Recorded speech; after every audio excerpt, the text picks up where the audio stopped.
as a direct assault on the Conservative government of the day. And we could go on to Edward Heath, as many saw it, using the Queen to get us to join the common market, and things the Queen said during the referendum on Scottish separation. And we could, of course, talk about King Charles, who as Prince of Wales endlessly talked about climate change and net zero. But the intervention overnight from Prince William, I think, is the most direct political piece of interference that has international and global implications that I almost think we've ever seen. Prince William is saying to Israel, stop what you're doing. Some will see that as being given a free pass to Hamas. Many young people will say, hooray, he's doing the right thing. But whether he's doing the right thing or not, has he gone just too far with this? Should our future king intervene in this way? I don't believe that he should. I think he's making a very big mistake. Home of free speech. We were created to champion it, and we deliver it day in, day out. Free speech allows us all to explore and debate openly the issues most important to us, our families, and of course, the British people. Having challenging conversations to enlighten each other. Which is why we hear all sides of the argument. We are the People's Channel. We will always stand by the freedom to express yourself. On TV, radio and online. This is GBNews, Britain's news channel. Brand new Sundays from 6 p.m. The Neil Oliver Show. It's absolutely vital that people are given the opportunity to take part in the debate, to say the things that matter to them, to be challenged. A country is only really a shared dream. As long as enough people have a shared idea of what it is, then that country exists. What GB News does is give voices somewhere they can be heard. The Neil Oliver Show. Sundays from 6 p.m. on GB News. Good afternoon, Britain. Good afternoon, Britain. Join us, Tom and Emily, to find out what's happening in the heart of Westminster and why it matters to you. Weekdays from midday, we bring you the most compelling stories from across the United Kingdom. And from your doorstep to our inbox. That's right, we want to hear from you. GB News, Britain's news channel.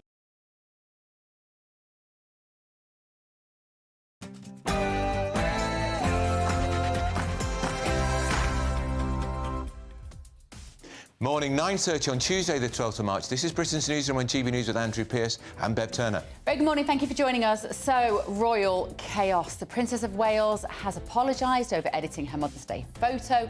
But of course it's fuelled concerns about her health. There was a picture of her yesterday in the back of a Range Rover, but the royal family needs to come clean now. Cameron Walker will be here. And will there be more turncoat Tories? A lot of speculation that others will follow Lee Anderson's lead and join Reform UK. We'll have more on that throughout the day. I've took a gamble on myself. Reform Party have took a gamble on me. It's a gamble I was prepared to take. It's a gamble I think I'll win. It's a gamble that I need to win, and I need the British public now to gamble on me and the Reform Party. Kid had a long day there, didn't he? Boris Johnson is going to come back. The former Prime Minister will campaign for the Conservatives in red wall seats before the election. But is he a force for good for the Conservatives? Prison reforms. The Justice Secretary, Alex Chalk, says low-level offenders will be released up to 2 months early to relieve overcrowding in jails in England and Wales. Why have we got so many foreign prisoners in our jails?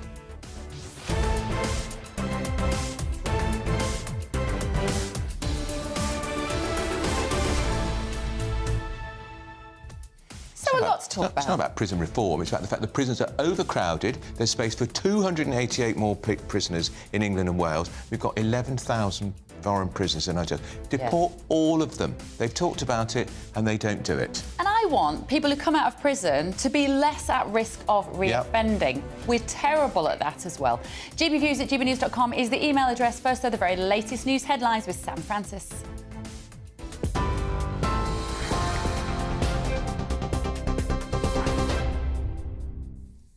Bev, Andrew, thank you very much. Good morning from the GB Newsroom, 9:31. The top story this morning.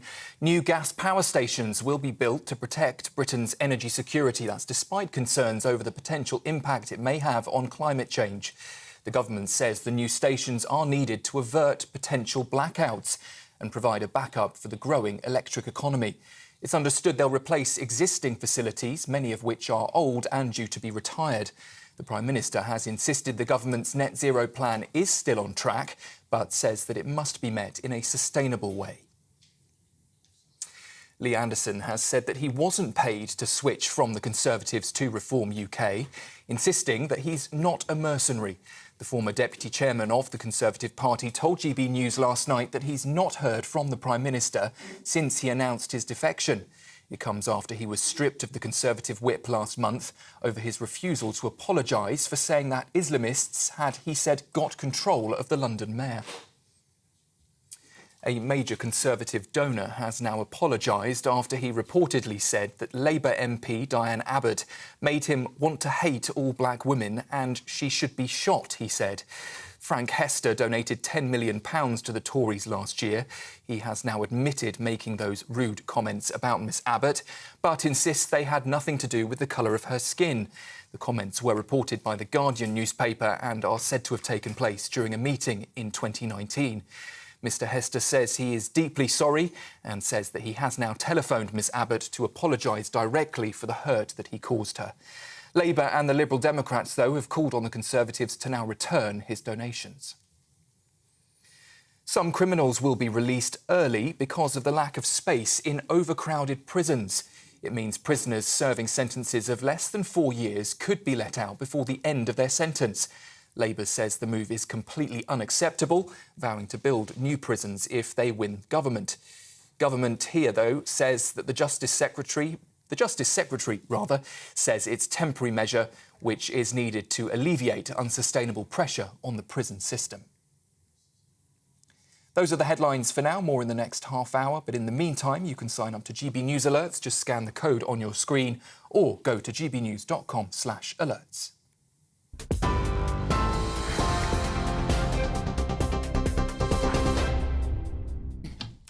Very good morning. Welcome to Britain's Newsroom on GB News with me, Bev Turner, and Andrew Pearce. Well, it was supposed to be the picture that would put to bed any speculation about the Princess of Wales, but we did about her health. But we did see her leaving Windsor Castle in the car with William, and she, as far as I could tell, she looked right, but we don't know. It's been pretty badly handled, hasn't it? Oh, it's been horrendously handled. I mean, it looks like it's one of those situations, isn't it? They've tried to put this out in order to quell speculation, and they've made it worse. It's caused the complete opposite effect. My fear actually now is, what is it that Kensington Palace and the royal family are frightened of? Well, that's the point. What don't they want to tell us about the Princess of Wales that could be sufficiently dramatic or upsetting for the nation? We just hope she's OK. And they're not going to, it seems pretty clear, they're clearly not going to release the original photograph as it was. Although I suspect there were 3 or 4, maybe 5 or 6. Look, Cameron Walker's with us. Cameron Walker, let's take the heat off of her. She's a woman who's struggling with her health. We don't know what's wrong with her, and she doesn't have to tell us. It's abdominal surgery, which is obviously complicated and difficult, and we don't know where she was going yesterday, maybe for more treatment. We don't know. But when she did this photograph, when she edited William's photograph, I can picture the scene. William, that's useless. I'm a much better photographer than you. Picture had to be of her because it was Mother's Day. You're useless. I'm going to edit it. Leave it to me. They then hand it over to Kensington Palace, which is a big, sophisticated operation. That's where it went wrong. I think perhaps that could be right. I mean, many families up and down the country want the best version of their family as possible. The Mail reporting this morning that the photograph was taken on Friday in a 40-minute window, so several photographs were taken. Then the Princess photoshopped it into one image and then sent it to the Kensington Palace office. Have they worked that out, Cameron, from the metadata of the image that it was taken on Friday? Because that's one of the big unanswered questions for me, is when was it actually taken? Was it last week, as the Palace said? The trees in the background made it look much more like it was much more summery. So before all of this happened, I understand that it was very much taken last week. There was I think perhaps there was some debate whether or not they were going to put out a photo at all. But if anything, it would have asked more questions if they didn't, because the Princess always puts out a family photograph on Mother's Day. If she didn't, I think that just would have added to the speculation. So the photograph itself, of course, was meant to quash the speculation, and it's done the opposite effect. But you look at the GB News viewers' inbox this morning, and a vast majority of our viewers are saying we need to leave princess alone and cut her some slack. Yeah. It was a very honest mistake. But the problem was when it got from Adelaide Cottage to Kensington Palace, and then there seemed to be a lack of checking when they knew the photograph was going to be heavily scrutinised, and then obviously all the agencies pulled it. And look, it's a Sunday, and so I'm just saying perhaps camera people, there weren't as many staff there, or maybe it's because William and Kate are so controlling that they just said put it out immediately. The thing is, for 10 years, they've been putting out their own family photographs. So ever since Prince George was born, it was Kate's father took the first family portrait of William, Catherine and a baby Prince George and their dog at the time. And since then, it has been intimate family members taking those photographs, which kind of works because you get these lovely photographs of the kids, and they're not bombarded with 20 cameras like Prince William and Harry had to go through when they were a child.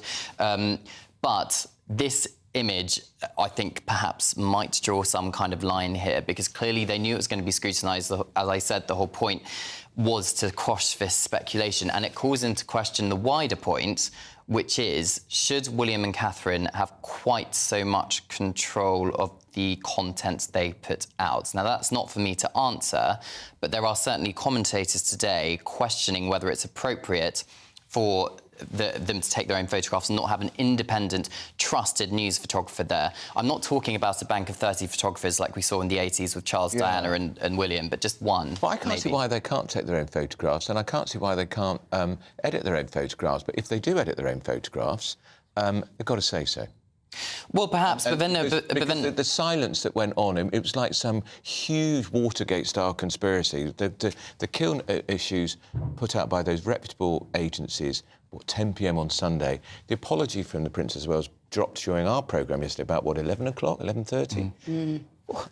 Why did it take so long? They should have just got on with it and said it was a simple, innocent bit of bad editing. The thing is, the celebrities for years have been editing photographs, and we don't complain about them. The royal family, way back to Tudor times, they were, editing the painting to make the monarch look better. So this isn't, that royals have form for editing photographs, but I think it was just the timing was so appalling yesterday because of all this speculation surrounding the Princess of Wales that it just added this fuel to the fire. Because we have seen photoshopping points of other images that the princess has done. So, for example, their Christmas card photograph, Prince Louis's finger was missing this year. But everyone just laughed it off and thought, it's a simple mistake, it's fine. But this time, of course, it's different. The question, I suppose, is what could be wrong with her that they aren't letting us see her? That's the bit. And does she deserve the privacy of not having to disclose what the health condition is? Because that's what she's struggling with. And that speculation continues unabated now. Yeah, so more so. She is not the head of state. There's not a public interest, unlike the king, with knowing exactly what is wrong with the princess. She absolutely has the right to privacy. She has had abdominal surgery. She is recovering. Kensington Palace have always said we're not going to see her in public, carrying out public engagements until after Easter. As you say, Bev, there are lots of conspiracies online saying that the princess is perhaps slightly more ill than they're letting on. From my understanding, that's just simply not the case. She is recovering as expected. That photograph, or the several photographs which were morphed into one, was taken in a 40-minute window. Even things like the choice of very tight jeans after abdominal surgery, as any woman will tell you, you are not minded to put on tight drain-pipe jeans after abdominal surgery. And why no wedding ring on the hand on the picture? Like, that seemed incredibly naive. Yeah. I think and that was always going to be picked up so quickly because of the way the photograph was taken. We could see her hands, and that was the first thing I noticed. And I'm not a photographer, and I'm not expert. Which plays into this speculation that there is trouble between the two of them, and she needed 6 months to go away and sort her head out. And frankly, who would blame her? She lives in the goldfish bowl that is a gilded cage, but is nevertheless a very stressful life. From my understanding, we have to remember this ring. It used to be Princess Diana's. It's a priceless engagement ring, and the wedding ring as well. I'm told that she doesn't actually wear it often around the house. She wears it out and about. And I think the most likely scenario is she just forgot to put it on for the photograph because it was all done in private, and there was no press officer there being like, "Oh, maybe you should wear your wedding ring for this photograph." So I think it was just a simple mistake. I don't think we need to read too much into the fact she wasn't wearing the wedding ring. You see, and if it was just that, I've written a piece about this for the GB News website, by the way, gbnews.com. I mean, I went down the rabbit hole yesterday on Twitter of looking at the speculation of what could happen. She's been it's to Mars. I mean, it is hilarious, I have to say. Some of the and the British public are very good at times like this. We have a very good dark humour in it, and some of the memes are very funny. But, you know, the idea that maybe 3 children... you can't get 3 kids. I know, you can't get 3 kids at any given time to look down the lens of the camera and all smiling. She's probably, especially when one of them is Louis, and so she's probably gone, oh, do you know what, just meld those pictures together. Although it wasn't taken on a phone, was it? It was taken on a camera. Yeah, Canon cameras. An old-fashioned Canon camera, which presumably she plugs into a computer and then they edit it. And it was lit, too.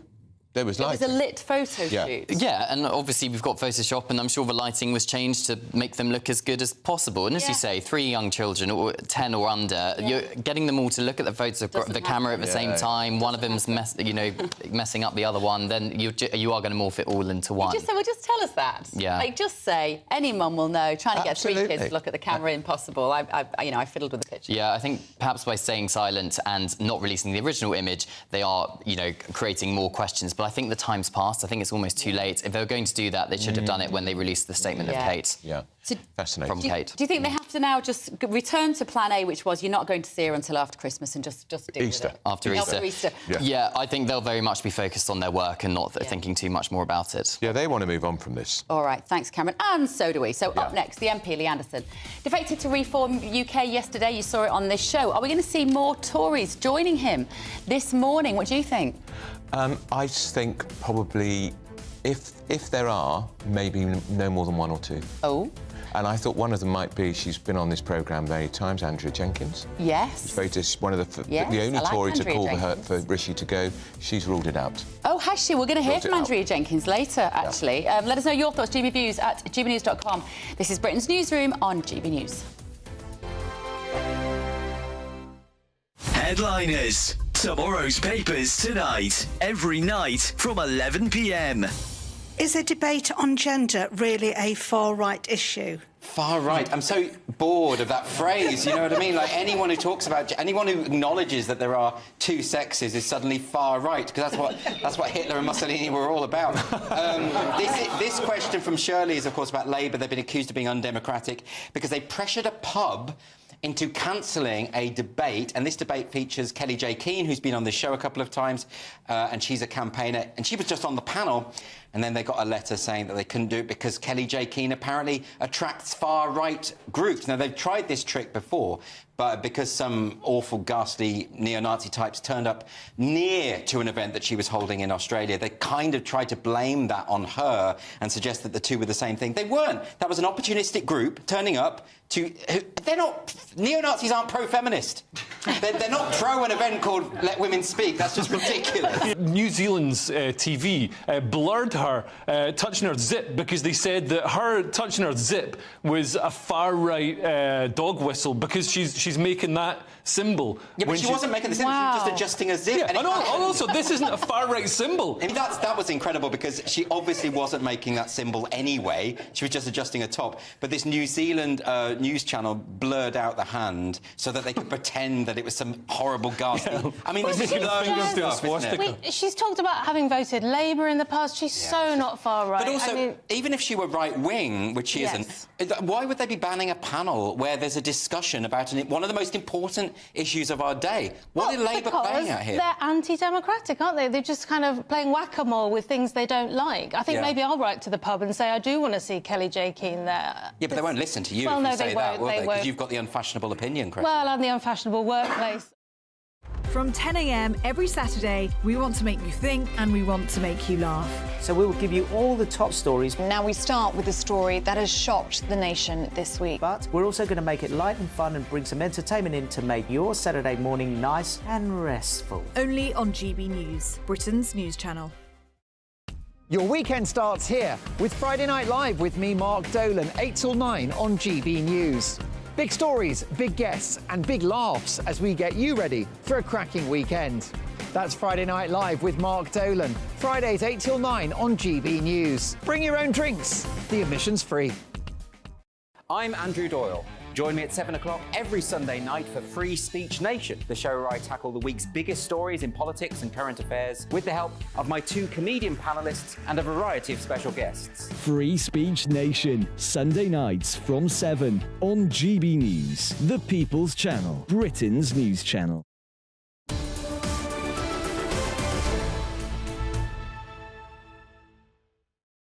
So we're speculating, will we see any more turncoat Tories defect to reform? We saw our very own Lee Anderson defected yesterday. Joining us now is sceptrite and columnist of the Daily Telegraph, Madeline Grant, who knows many of these Tory MPs. I talked to some in the Commons yesterday afternoon. I talked to quite a few Tory MPs. Quite a lot of them said, very glad he's gone, Lee Anderson, actually. More trouble than he's worth. He was being embarrassing. And they said, and if you looked at the press conference, which, to be honest, was amateur hour, flags in the wrong place and photographers standing up in the wrong place. Yeah. I'm not sure many Tory MPs would even want to defect. What do you hear? Well, what I understand is that with Lee Anderson's seat was actually already considered something of an anomaly. It was a seat where independents had already picked up a lot of votes.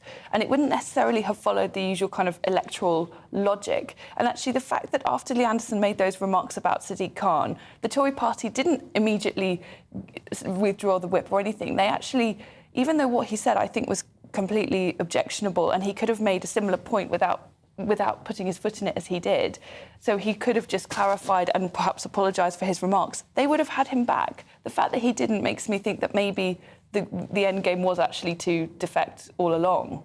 You know? That's because interesting. in that seat he may have calculated that he had a better chance with Reform UK than being attached to the Conservative Party in its massive unpopularity at the moment. And do you think the whole of Reform UK is on board with Lee Anderson's defection?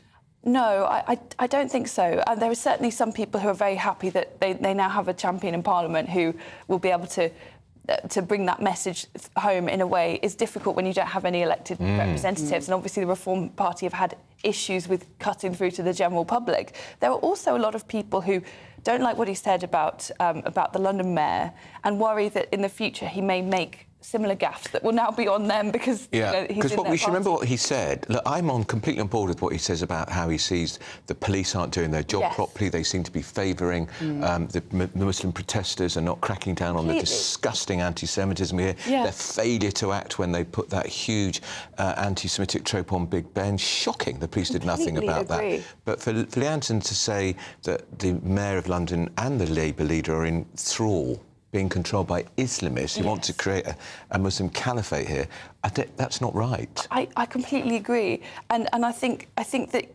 there's so much that we should be talking about here. The fact that we saw how Parliament suspended its normal procedures because apparently this is the official line. The Speaker was worried about threats to MPs' lives and external harassment. I mean, this is from shocking. Islamist extremists. And now it's the upsetting thing was because of Lee Anderson not being more careful with his language, the left now gets to have the conversation they want, which is all about Islamophobia, racist Tories, etc., and not the threat to our democracy, which was revealed I agree. that day.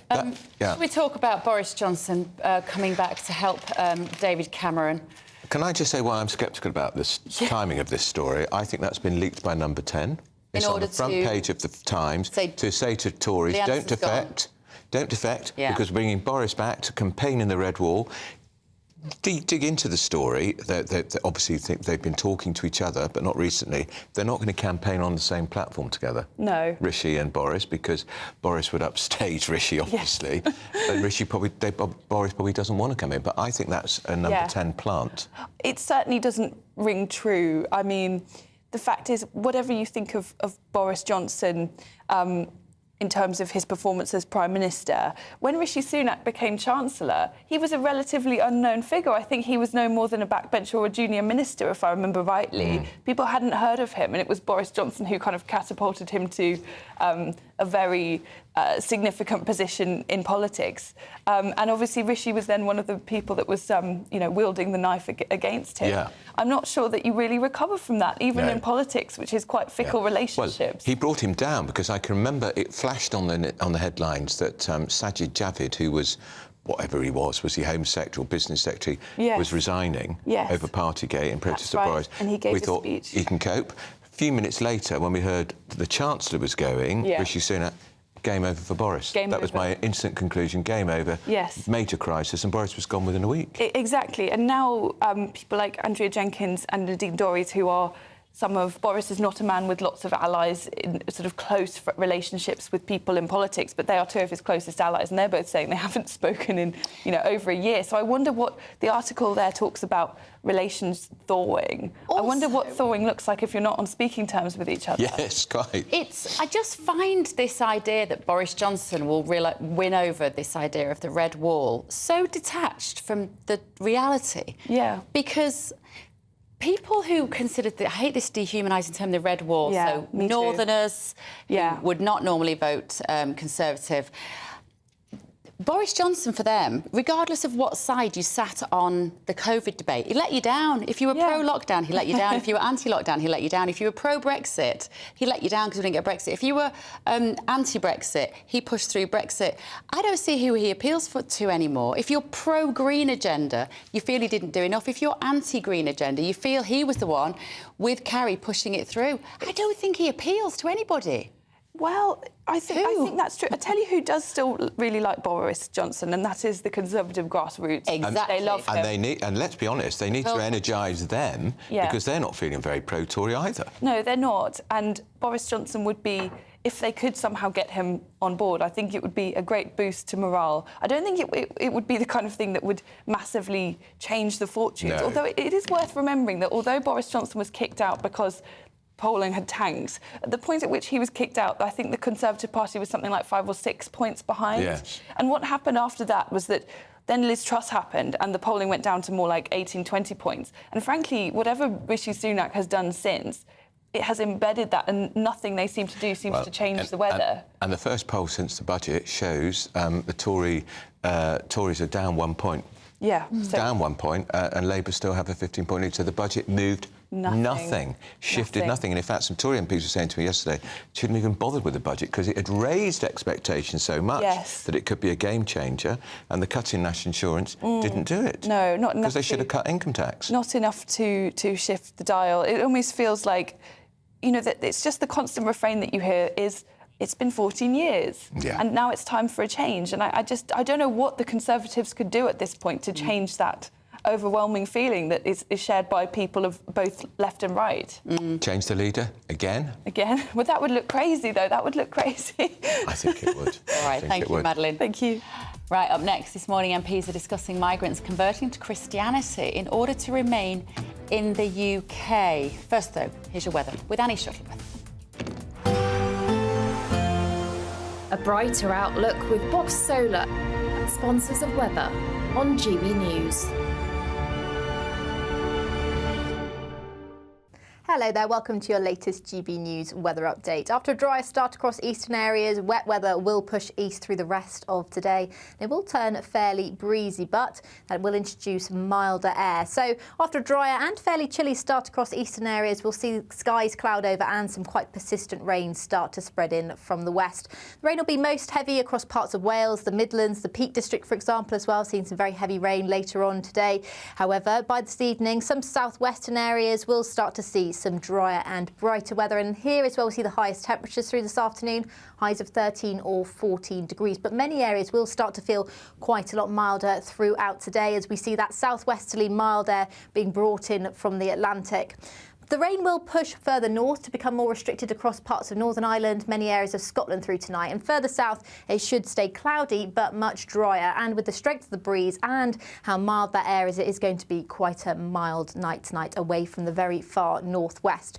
Now, after that rain band pushes further north through Tuesday evening, it will sink further south through Wednesday, pushing into parts of northern England, North Wales through Wednesday afternoon, but it won't quite reach central areas of England, so it should stay dry across many central southern areas of England. South Wales as well will see the best of any drier weather through Wednesday, and here is where the temperatures will be higher, highs of around 15, possibly 16 degrees on Wednesday, but it will turn quite windy across the far north. Bye-bye.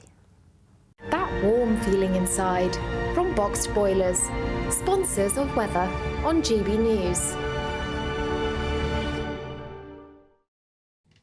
Up next, we're on Resignation Watch. Are other Tory MPs going to defect to Reform UK? We're going to be talking to one Tory MP who's been highly critical of Rishi Sunak. So stay with us. This is Britain's Newsroom on GB News.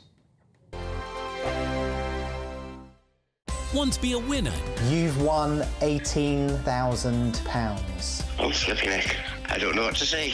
Enter our massive spring giveaway with 3 big seasonal prizes to be won. There's £12,345 in tax-free cash to give your finances a spring boost. We'll also send you on a shopping spree with £500 worth of vouchers to spend in the store of your choice. You'll also get a garden gadget package. For another chance to win the vouchers, the treats and £12,345 in tax-free cash, text GBWIN to 84902. Text costs £2 plus 1 standard network rate message. Or post your name and number to GB03 PO Box 8690 Derby DE1 9TT.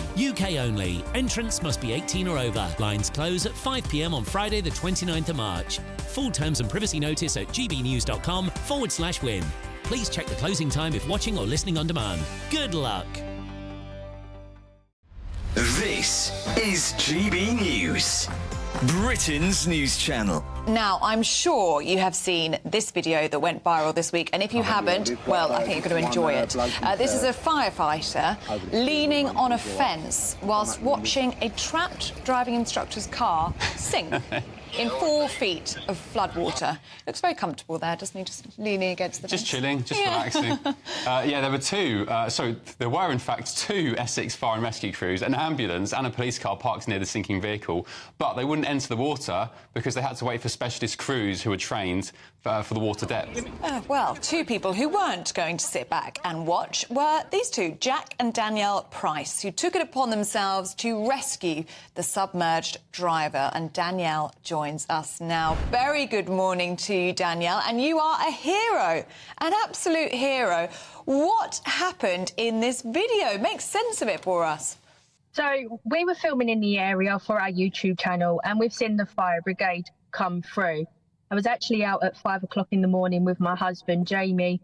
We know it always happens there, as you can see, and it was clear. We've seen the fire brigade come through, we've followed them, and they're just standing around as if nothing's happened.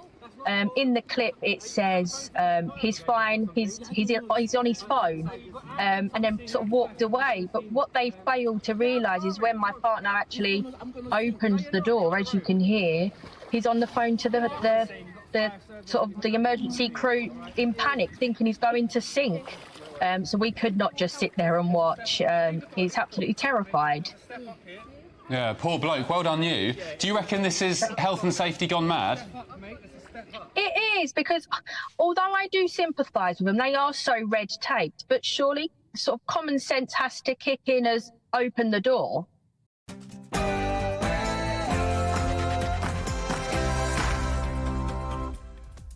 Good morning, it's 10 a.m. on Tuesday the 12th of March. This is Britain's Newsroom on GB News with Bev Turner and Andrew Pearce. More turncoat Tories. Will any more follow Lee Anderson's lead and cross the floor and join Reform UK? We're going to have the latest. We're going to be talking to a Tory MP who's very critical of Rishi Sunak. And the Royals are in chaos from a PR point of view. There are more questions than answers this morning. Do the royal family need to give us more information about Kate's health, or does she have a right to privacy in this situation? Boris Johnson come back, or is this a bit of number 10 spin? The former Prime Minister is apparently going to campaign for the Tories in red wall seats before the election, but not with Rishi. And pray to stay. MPs are exploring the role of conversion to Christianity in granting asylum to Britain this morning. Our Home and Security Editor Mark White has more. Well, the Home Affairs Select Committee now hearing evidence about what some claim is a conveyor belt of conversion into Christianity by certain asylum seekers who are trying to game the system, according to those who are giving evidence now to the Home Affairs Select Committee. And Britain will build new gas power stations as the Prime Minister vows not to risk blackouts to achieve net zero. Labour blaster plans as a sign of Tory failure. A bit late, isn't it? For heaven's sake.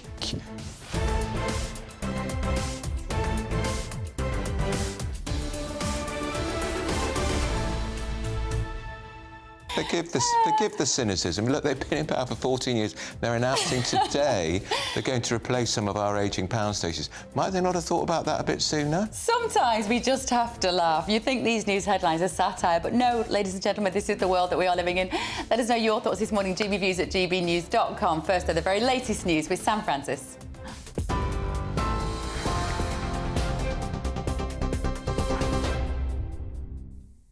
Bev, Andrew, thank you very much. Good morning from the newsroom. Just after 10 o'clock, a look at the headlines this morning. New gas power stations will be built to protect Britain's energy security. That's despite concerns over the potential impact on climate change. The government says the new stations are needed to avert potential blackouts and provide a backup for the growing electric economy. It's understood they'll replace existing facilities, many of which are old and due to be retired. The Prime Minister insists the government's net zero plan is still on track, but says it must be met in a sustainable way. Labour supports the new plants, but Shadow Energy Secretary Ed Miliband has accused the government of failing on its energy policies, leading to what he's called skyrocketing bills. Lee Anderson says he wasn't paid to switch from the Conservatives to Reform UK, insisting that he's not a mercenary. The former deputy chairman of the Conservative Party told GB News last night that he's not heard from the Prime Minister since he announced his defection. A spokesperson for the party expressed regret at Mr Anderson's decision, but said voting for reform would only deliver a Labour government. It comes after Anderson was stripped of the Conservative whip last month after his refusal to apologise for saying that Islamists had, he said, got control of the London mayor. A major Conservative donor has today apologised after he reportedly said that Labour MP, former Labour MP that is, Diane Abbott, made him want to hate all black women and that she should be shot, he said. Frank Hester donated £10 million to the Tories after admitting those rude comments about Miss Abbott, but insists they had nothing to do with the colour of her skin. The comments were reported by The Guardian and are said to have taken place during a meeting in 2019. Mr Hester says that he is deeply sorry, adding that he has now telephoned Miss Abbott to apologise directly to her for the hurt that he caused. Labour and the Liberal Democrats, though, have now called on the Conservatives to return his donations. Well, we've heard this morning that some criminals will be released early because of a lack of space in overcrowded prisons. It means prisoners serving sentences of less than 4 years could be let out early. Labour says the move is completely unacceptable and they've vowed to build new prisons if they win the general election. However, the Justice Secretary says it's just a temporary measure, which is needed to alleviate unsustainable pressure on the prison system. Hundreds of families fear that they may have been given the wrong ashes from a chain of funeral homes. Police say more than 350 relatives who used legacy independent funeral directors have now contacted them about concerns. It comes after 34 bodies were removed following reports about how the dead were being treated at 3 branches in Hull. We understand 2 people have been arrested on suspicion of a number of offences. Ghislaine Maxwell is set to appeal her 20-year prison sentence for sex trafficking in a New York court today. She was convicted in 2021 for facilitating Jeffrey Epstein's sexual abuse of young girls. Maxwell's lawyers argue that her victims' memories are, they say, distorted and claim that she didn't have a fair trial because one of the jurors failed to disclose that she'd been sexually abused herself. Lawyers for the US government, though, say that the appeal arguments fall far short of proving the sentence was unfair. Andrew Tate has been arrested in Romania on a UK warrant, which could see him extradited here to the UK to face trial. It comes after lawyers representing 4 of his accusers informed British police that he was apparently planning to flee the country. Tate and his brother Tristan are accused of committing sexual offences between 2012 and 2015, allegations that they have both rejected. The 37 and 35-year-olds are also facing rape and human trafficking charges in Romania. Where they both live, they have also denied those charges. A 39-year-old man will become the first person in England and Wales to be sentenced for cyber flashing later. Nicholas Hawkes from Basildon in Essex admitted sending unsolicited, explicit images of himself to 2 people, including a 15-year-old girl. One recipient took screenshots and reported the incident to police. The new offence is part of the Online Safety Act, which came into effect earlier this year. And more than 900,000 young adults are being urged to get their overdue measles jabs in a bid to curb a surge in cases.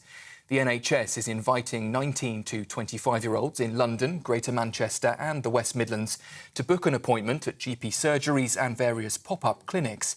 People in that age bracket would have been eligible for a jab when vaccination rates began to fall in the late 90s and early 2000s. Well, it comes as more measles cases are emerging across the UK outside of the original outbreak area in the West Midlands. We understand the total number of cases since October has now risen to more than 730. Those are the headlines. For more, you can sign up to GB News Alerts by scanning the code on your screen or go to gbnews.com/alerts.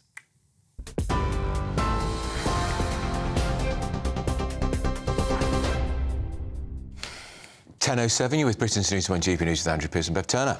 So, does the church facilitate illegal migration? Yes. The Home Affairs... Well, that's it, we're done. Next item. I'm sorry, they do. The Home Affairs is investigating the role of churches in the asylum process after Abdul Azidi, the Clapham chemical attack suspect, remember him? He was granted asylum after claiming to have converted to Christianity, despite having 2 convictions in the UK for sexual assault and indecent exposure. And last month, the Home Office launched an investigation after not 1, 2 or even 3, 40 men on the Bibby Stockholm asylum seeker barge were being baptised into Christianity. Funny that. So joining us now is our Home and Security editor, Mark White, to explain how all of this works. Mark, just give us an outline of the rules and how they are at the moment if somebody wishes to stay. Well, of course, you've got all kinds of things you can argue in your claim, and it's got to be assessed by those who assess asylum claims.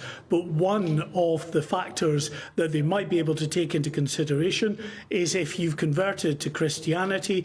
Of course, under Islam, a strict interpretation of Islam, that's apostasy, which carries, under that strict interpretation of Islam, the death penalty. So, of course, you would think that would be potentially quite a strong argument for you remaining in the country and not being sent back to the country that you say you're fleeing because of potential persecution. So it's been claimed that the system is being gamed by those who are converting to help strengthen their case. And you mentioned, obviously, Azidi there and the chemical attack, the Bibby Stockholm, 40 individuals from that barge who are in the process, it seems, of trying to convert to Christianity. But remember, in 2021 as well, another prominent case of Ahmad al-Swamin, the suicide bomber who tried to blow up the maternity hospital in Liverpool, another case where it really came to prominence, where he had a few years before blowing himself up in that attempt to blow up the maternity hospital. He had converted to Christianity, tried to use that as a means of staying in the country, and that really blew a lid off what was happening there, with more people coming forward and saying that this was happening on more of an industrial scale. Now, what's happening at the moment in the Home Affairs Select Committee is we're getting evidence from a whistleblower, a former parish priest in Darlington. In 2018, he was a parish priest for 2 years. That's Matthew Firth, currently giving evidence and talking about this conveyor belt, really, of asylum seekers that came to his parish to try to convert to Christianity. Now, what he has been telling the committee is that every few weeks or so, about half a dozen, mainly Syrians or Iranians, were brought by another asylum seeker, someone who had been granted leave to remain that didn't convert to Christianity and wasn't interested in doing that, but was bringing around about half a dozen every few weeks or so. He is telling the committee clearly he was very concerned about what was happening here and this pattern.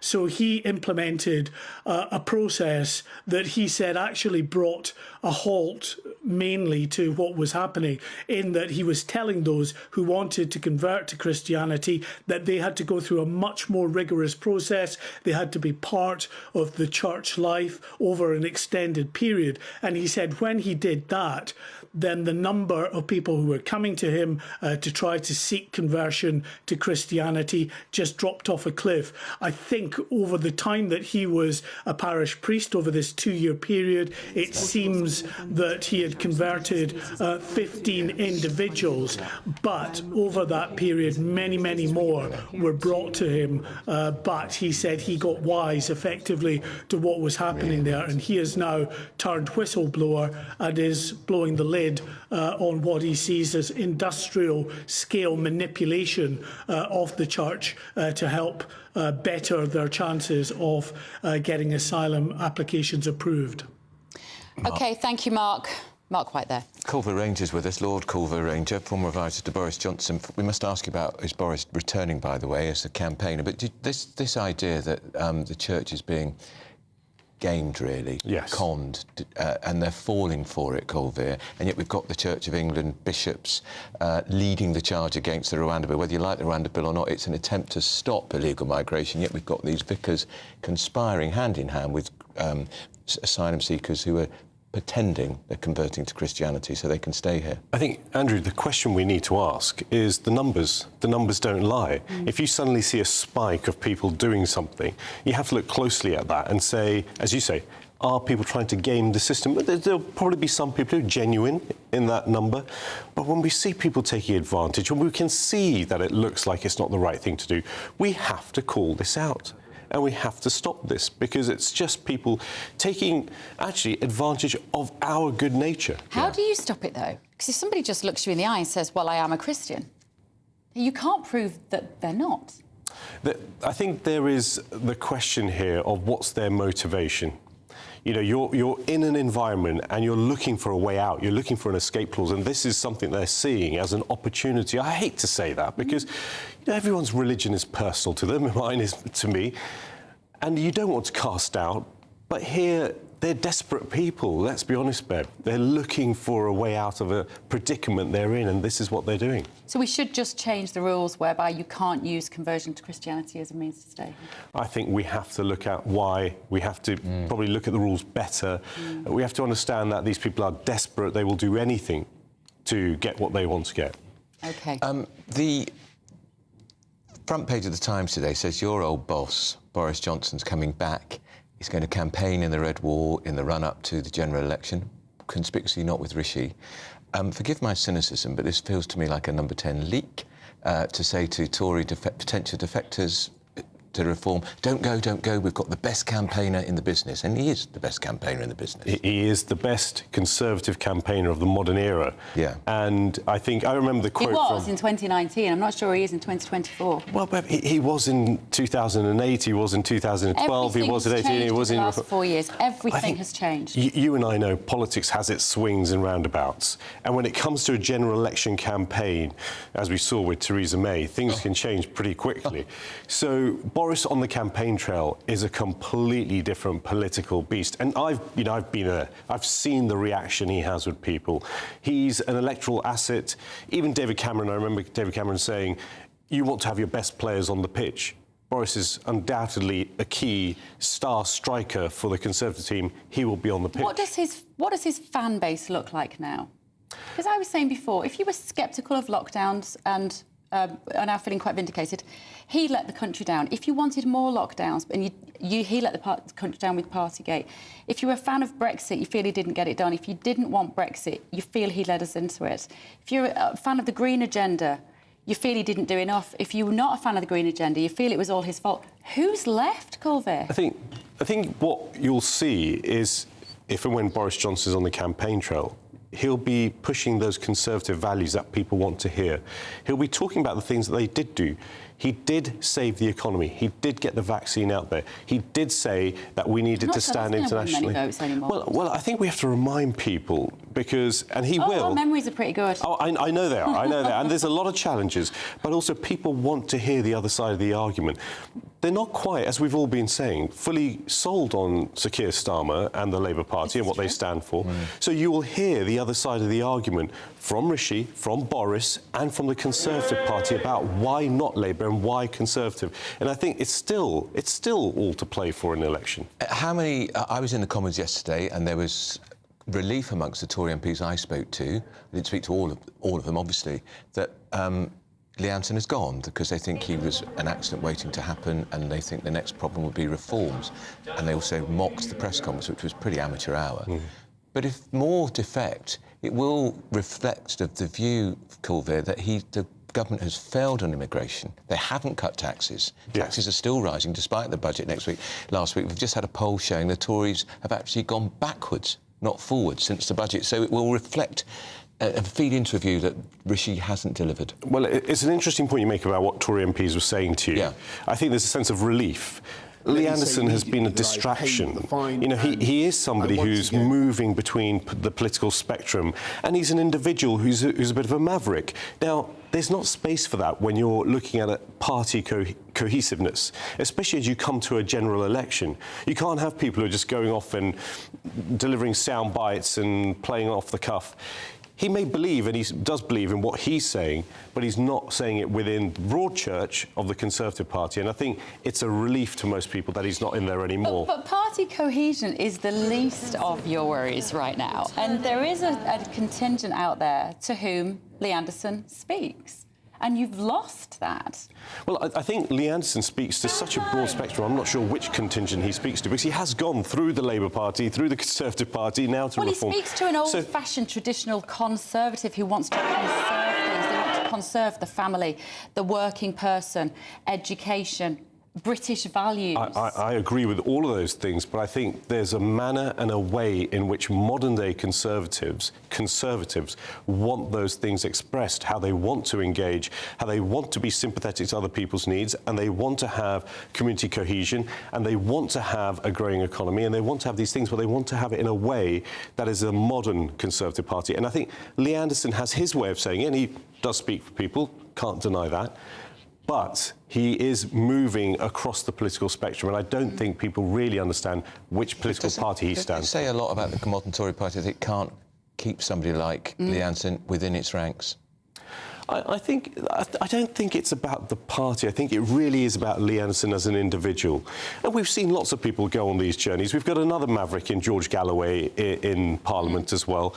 You know, these people stand out, and they're good for politics because they do give people a voice. But the major parties have to represent the vast majority of people in a cohesive way. And if you have people who are sort of saying things, and what Lee Anderson, what he said about Sadiq Khan is not right. No. There's no space for that kind of description. And so that cannot be part of the modern-day Conservative Party. Is it right, then, talking of that, Frank Hester, who's given the Conservative Party £10 million, front page of The Guardian today, in 2019 he was told colleagues, talking of Diane Abbott, the Labour MP, an MP who gets more abuse online than any other MP, probably in history, the first ever black woman MP. He says, when you look at people like Diane Abbott, it makes you, quotes, want to hate all black women, makes you feel like I want to murder her. Now, he's put a statement out saying... I think he said she should be shot. Should be shot. He's put a statement out saying he didn't use racist language, but he was very critical of her and wants to apologise to her. Should the Tory party, if what he said is true, Colville, that the Tory party has to give that money back? Look, dirty money. I think, firstly, Andrew, it's a terrible thing to have said. You know, you can't say that about anyone else, let alone someone who's done so much for politics, first ever black woman elected to Parliament. And I think we have to look closely at... look, it's very early in terms of what's happened here. He has apologised. I think we have to look at the context of where he said this, why he said it, what was going on. I don't want to sort of make any excuses for it. It's the wrong thing to say. It's a terrible thing to say. But I think we have to look into what was going on there. Also, I think this is from 2019. 5 years ago. You know, you do have to look at what was happening in 2000. Where was he? If he did say it, if there is a tape of him saying that, does the Tory party have to give the money back? I think they'll have to find out all the information. You have to look very closely at all the information before the Tory party can make a decision on that. And actually, if you're going to start giving money back to donors who've had inappropriate thoughts or said the wrong thing, all the political parties are going to have empty There's lots of donors that will be cancelled. Yeah, absolutely true. Right, Colville, great to see you. Thanks so much. Right, still to come, low-level prison offenders will be released early because of a lack of space in prisons in England and Wales. Does it make your blood boil? It does ours. This is Britain's Newsroom on GB News.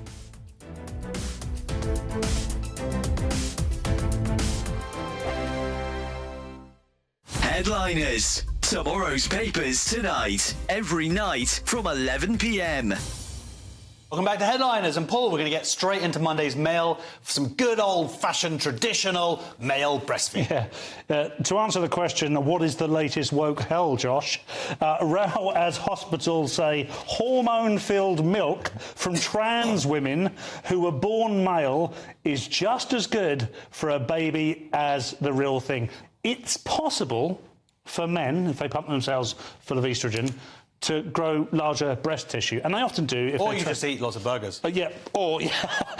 Exhibit A. And once you've done that, it is actually then possible to express or lactate a liquid. Okay. If to that liquid you then add another load of pills, medication, chemicals, whatever, that lactation juice can be fed to a baby. We don't really... This is not for the sake of the baby. The baby has no benefits from this whatsoever. The studies are very weak on it. It's a bit worrying because, you know, when hospitals started indulging in homeopathy and having, the NHS had homeopathic hospitals, that was worrying because they're supposed to be a trusted authority. And before saying something like this, there should be an awful lot of study done. I want to shame this hospital. This is whether it's necessary. University Hospital Sussex NHS Foundation Trust. That's who it is. And they have written one of the stupidest sentences I have read aloud in the 2 years that I've been privileged to do this show. It says, the term human milk is meant to be neutral and not gender biased. Yep. Wow. Yep. That's incredible. Yep. Oh, my God, we're laughing at you. I mean, and as someone says here, babies are not props. And that's the scary thing. And when we're not focusing primarily on the health of a baby. No, but the feeling of a person doing it, rather than... It's a bit of an odd way to go, isn't it? So... GB News is the home of free speech. We were created to champion it, and we deliver it day in, day out. Free speech allows us all to explore and debate openly the issues most important to us, our families, and of course, the British people. Having challenging conversations to enlighten each other. Which is why we hear all sides of the argument. We are the People's Channel. We will always stand by the freedom to express yourself. On TV, radio and online. This is GB News, Britain's news channel. Big news, big debates, big opinion. Patrick Christie's Tonight is the week's biggest show. Every weekday, 9 to 11 p.m, we've got the inside track on the day's top stories. There'll be sharp takes you won't get anywhere else. We will set the news agenda, not just follow it, and I want to bring you along for the ride. Whatever it is, we'll have our finger on the pulse. It's news, but it's this close to entertainment. Patrick Christie's Tonight, 9 to 11 p.m, only on GB News, the People's Channel, Britain's news channel.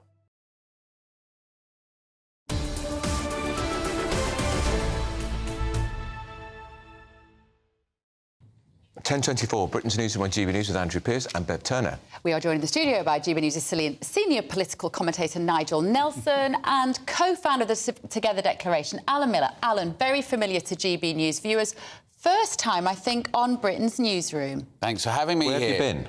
Well, we've been busy. We've been all over the country doing campaigning around having a democratic accountability so that the public can actually be canvassed properly. Not like these bogus consultations where we're told we're the wrong kind of people if it's ULEZ, or they ignore the majority of people with LTNs, clean air zones. And we're seeing up and down the country lots of success. So we've just seen Edinburgh get rid of one of the LTNs. Warrington have got rid of them. Remind people what an LTN is. It's a low-traffic neighbourhood, otherwise known as a roadblock with bollards. Right.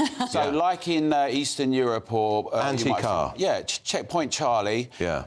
Not really canvassing people. If you're a woman late at night, if you're disabled, if you're a worker and you want to get around with your tools, all of these things are impinged. David Lammy was saying, get on the train if you're a plumber. The Shadow Foreign Secretary, He's obviously never carried a plumber's tools. Not a grafter, not a worker. The Labour and Labourers don't exist anymore. But it should be said that it was initiated originally by the Conservatives as well, although with Together and the Association and all the good public, we've managed to get the Prime Minister to have an inquiry and to get the Department for Transport to back off on livable streets funding and LTN. So it's been a great success. We need to go further together. You've done amazing work with that, Alan. We might talk about that a bit more as well at 11:20, but let's talk about Boris Johnson, the return, Nigel Nelson. Is he the saviour of the Conservative Party? No. And I rather think that Andrew's analysis is about right, that this is an idea to try and stop Tory MPs defecting to Reform. It's no coincidence that the news comes out towards the end of the day that Lee Anderson defects to Reform, which in itself is a significant moment. Because this has come out on the front page of the Times, and I was just very sceptical. I thought it was a number 10 plus. Yeah. Now, assuming it all happens, you've got to say Boris Johnson is a great campaigner. Everyone he meets likes him until they get to know him, of course. So he would be a boost to the Tory party in the right places. It also, for Rishi Sunak's point of view, means that Boris wouldn't be going for a seat before the election, which would undermine him, or a seat at the election. If he was doing this, he'd have to be just campaigning. He's not going for a seat before the election because he wants Rishi Sunak to own the scale of the defeat. He doesn't want to be anywhere near it. The only scenario I can see why he might try, and you've only got about 2 weeks to do it, so I think the time's against him, is if it's right that Tory MPs will move against Rishi Sunak after local elections, assuming there isn't a general election on May the 2nd, that's the point you'd want to be in place if you thought you wanted to take over. That's a very good point. Let me read you this, Alan, from one of our viewers, someone called Alan. He says he belongs to a Boris supporters group. It's got nearly 50,000 subscribers before Boris was ousted by the rebels. Membership only dropped by 400 people since then. It's now climbing again. Boris is electable. I think that's hit a really important point, which is a lot of the members and supporters of Boris Johnson were really furious about what happened. I happen to think there's a lot of things we should hold Boris Johnson accountable for, not least collapsing, doing a U-turn and imposing lockdowns and a range of egregious measures that took away, he likes to cite Cicero, but imposed all sorts of really anti-democratic measures in Britain, but not for cake and not the way that coup happened. And I think a lot of people thought it was a coup in the same way that what happened with Liz Truss was a coup. And now the chickens are coming home to roost. The problem is that this is a lot of bluster. And what the question always in the end is, he is quite popular with some people in the Red Ball, but the question is, where are the public within all of this? And so many people are disillusioned and distrustful. And I know we're going to talk about this a bit more, but, you know, these headlines in the FT, it's got it today, that Sunak's worried with a threat from the right because of the discussion around immigrants and integration. The far-right populists say you need to have integration. Well, let's remember, Baroness Lady Faulkner also said the same thing, happened to be Pakistani British. The issues of our values and integration are essential, and many people in Britain are wondering why the people that are running it and our institutions are not doing that. And I think that, you know, some people are saying it's a diversion, this culture wars, and imposing on it, but actually it's been around for the last 20 years in Britain, and it's at the core of our politics, and we're going to have to face dealing with it and thrashing it out, not censoring people saying that's too far extreme or anything for your views. But does Boris Johnson play well against that backdrop to the public? Do we even know where he sits on things like gender identity and those very key issues to people? Well, I don't. No, I don't think I do. I don't think it was an issue that he dealt with. No, he didn't. I disagree with Alan. I think that it was absolutely the other way round when it came to Boris's demise, that it wasn't about lockdowns, it was about parties. That kicked the whole thing off. We then moved on to him trying to change the rules over Owen Paterson, and finally that was Tory MP who'd breached the lobbying rules. And then when Chris Pincher was involved in groping men at a London club, he didn't move quickly against him. That's when the MPs turned against him and said, it was look, an unprecedented what happened, Nigel. 60-odd MPs, ministers resigned. That's right. From the government. Yeah, so, I mean, it made Boris Johnson's position untenable because those ministers did resign. And this is the kind of game plan they're trying to actually launch for May the 2nd to get rid of Rishi Sunak. But do you sense in the Commons yesterday, I didn't sense there's going to be a great splurge of MPs defecting to Reform. I just didn't feel it in my water. I don't think so either. Certainly not yet. I mean, it may be... May will be the test, the local elections. Yes, I think that after local elections is a big moment, which is one of the reasons why Rishi Sunak's been thinking about holding a general election that day to avoid this. This is the moment of peak danger for him. This is when the Tory right will move against him if they're going to move. I think that's when you might see defection. The other thing to be noted, a lot of Tory MPs are stepping down, 85 it might be 100. What is the ideological positioning of the Conservative Party today? Same question could be asked of Labour.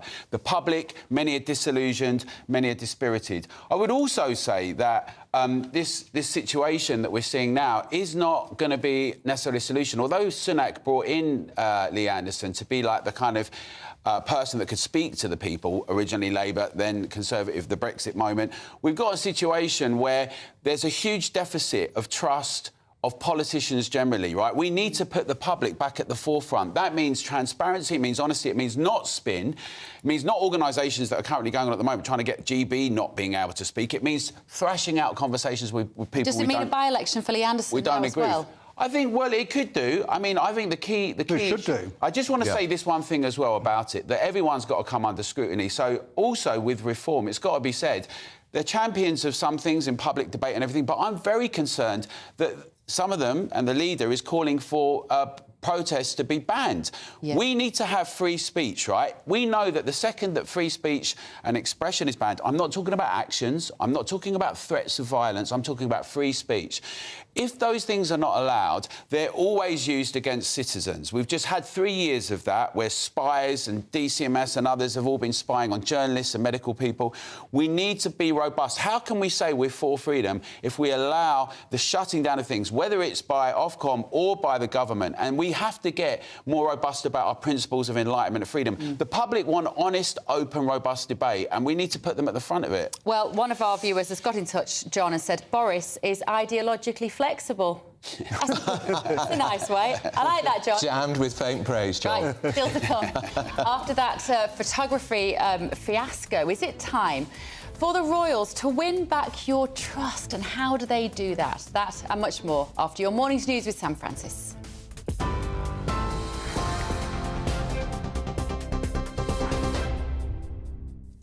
Bev, Andrew, thank you very much. Good morning from the newsroom. A quick look at the headlines at 10:30.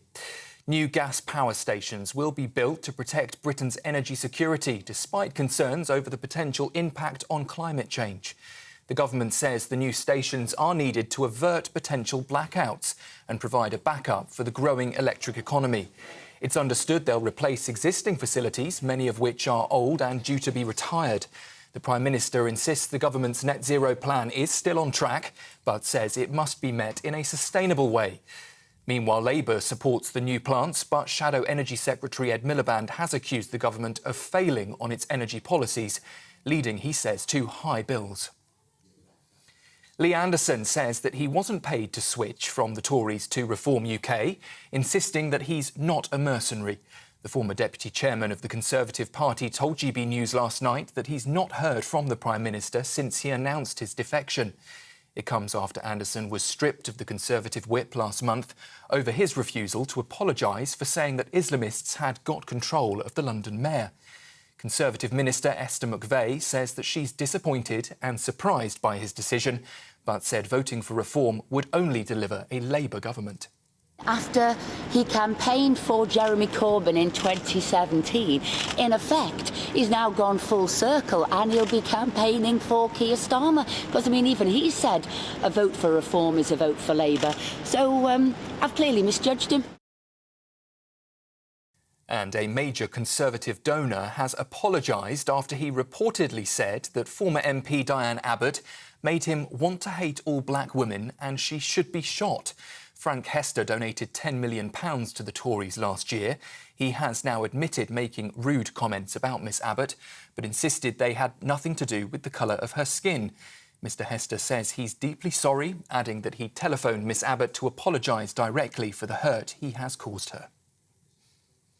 Those are the headlines. For more, you can sign up to GB News Alerts by scanning the QR code on your screen, or if you're listening on radio, go to gbnews.com/alerts.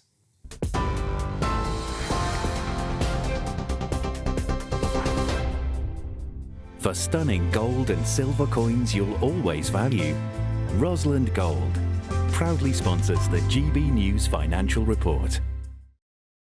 And here's a look at the markets this morning. The pound will buy you $1.2788 and 1.17 euros. The price of gold is £1,701.31 per ounce, and the FTSE 100 is at 7,743 points. Rosland Gold proudly sponsors the GB News Financial Report. Still to come, MPs are discussing how and why migrants are converting en masse to Christianity to stay in the UK, because they're gaming the system. Well, first, though, a new GB News series, Innovation Britain, looking at the success of British manufacturing around the country.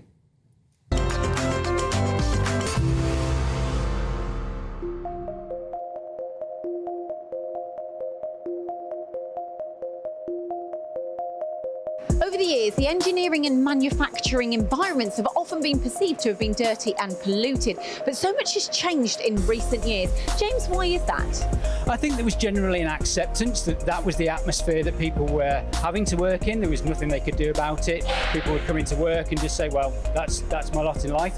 However, if you think about it, this is not really acceptable, and certainly in today's environment, take an office, you wouldn't be expecting to work in an office full of smoke, mist and dust.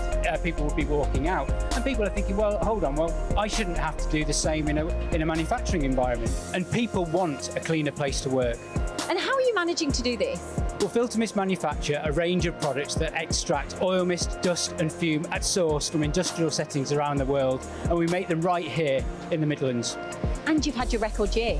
Yes, we have. We've continued to grow our exports to over 60 countries worldwide, but one of our biggest growth areas has actually been the UK. One of the reasons for that is that we sell a lot to the machine tool sector, who are fitting our equipment to their machines and selling a complete turnkey package which includes clean air to their customers.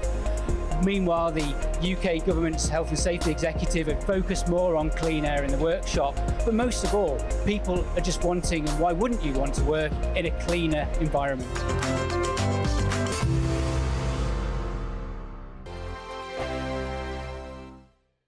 Nana Queer, weekends from 3 p.m. Should we put tobacco-style warnings on ultra-processed foods? Boris Johnson is calling on the government to do this. In his Daily Mail column, the former Prime Minister says that people don't know what they're feeding their families and there's too many extra ingredients. That's why I'm asking, should we put tobacco-style warnings on ultra-processed food? Well, joining me now to discuss, Steve Miller, former presenter of Fat Families, Helena Davidson, campaigner and policy expert at the Vegan Society. Right, so I'm going to start with you. Steve Miller, what do you think? Oh, I'm applauding Boris today. Good on you, mate. And the reason for that is we know that the research on the warnings on cigarettes, I should say, when those warnings were visual, they worked very well. The second reason on a practical level is that we need to stop looking and listening before we start, grazing and putting things in the trolley.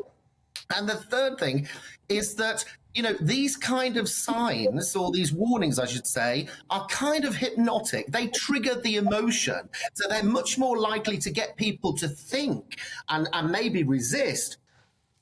Yeah, so at the Vegan Society, we're broadly in favour of increasing consumer knowledge when it comes to the nutritional value of people's food.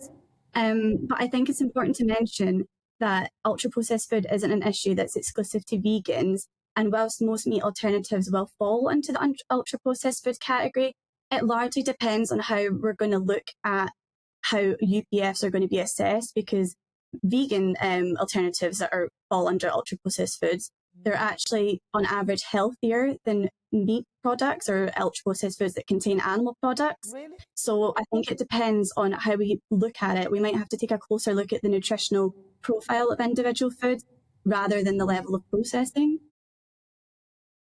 I'm Christopher Hope. And I'm Gloria Di Piero, bringing you PMQ's Live here on GB News. Every Wednesday, we'll bring you live coverage of Prime Minister's questions when Rishi Sunak and Sir Keir Starmer go head-to-head in the House of Commons. We'll be asking our viewers and listeners to submit the questions that they would like to put to the Prime Minister, and we'll put that to our panel of top politicians in our Westminster studio. That's PMQ's Live here on GB News, Britain's election channel. I think the most exciting bit for me is talking to people. People who I think are ignored often by the major news channels. We're going to give news they want to hear. There's a voice there that needs to be heard. I think there's a chance here for a diversity of opinion to be expressed, which you don't find elsewhere. It's really exciting. We don't hold back. We're free to say how decisions that are taken here affect us all around the country. Only on GB News, the People's Channel, Britain's news channel.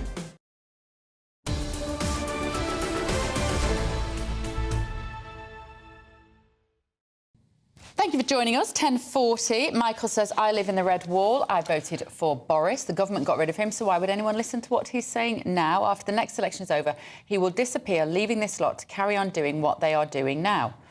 I don't think he will disappear after the next election, will he? He will more likely to make some form of return. He's still a big player. He's earning a lot of money at the moment. He's writing his memoir. He's writing his biography of Shakespeare, which was meant to be delivered in 2016, by the way. So he'll get there eventually. Look, did you know Stanley Johnson has just completed a book on Marco Polo? Do you know when he started it? Go on. 62 years ago. So 62 years ago. 62 years ago. So that's Boris's dad. So he clearly runs in the family, doing things on time. Jacqueline said Boris has seriously let the Red Wall down, more so than Sunak. He promised them he would deliver on his manifesto. They loaned him their vote. Careful if I was Boris canvassing in the Red Wall. Boris started the damage to the Tory party and I voted for him in 2019. And immigration as well, Stephen said, worst of all, he did nothing about immigration when he could have introduced any laws that he wanted. Well, don't forget, when he was mayor of London, he had this completely bizarre idea to give illegal migrants, of which there was thought to be 500,000, an amnesty. An amnesty, yes, he did. Unbelievable. And a lot of you defending the royal family this morning and the Princess of Wales and saying we should just leave her alone. Let's get the opinion now of royal biographer Ingrid Seward. Ingrid, I think we've just lost her connection for a moment. Let me tell you what you have been saying at home. Tracy said, it was Mother's Day.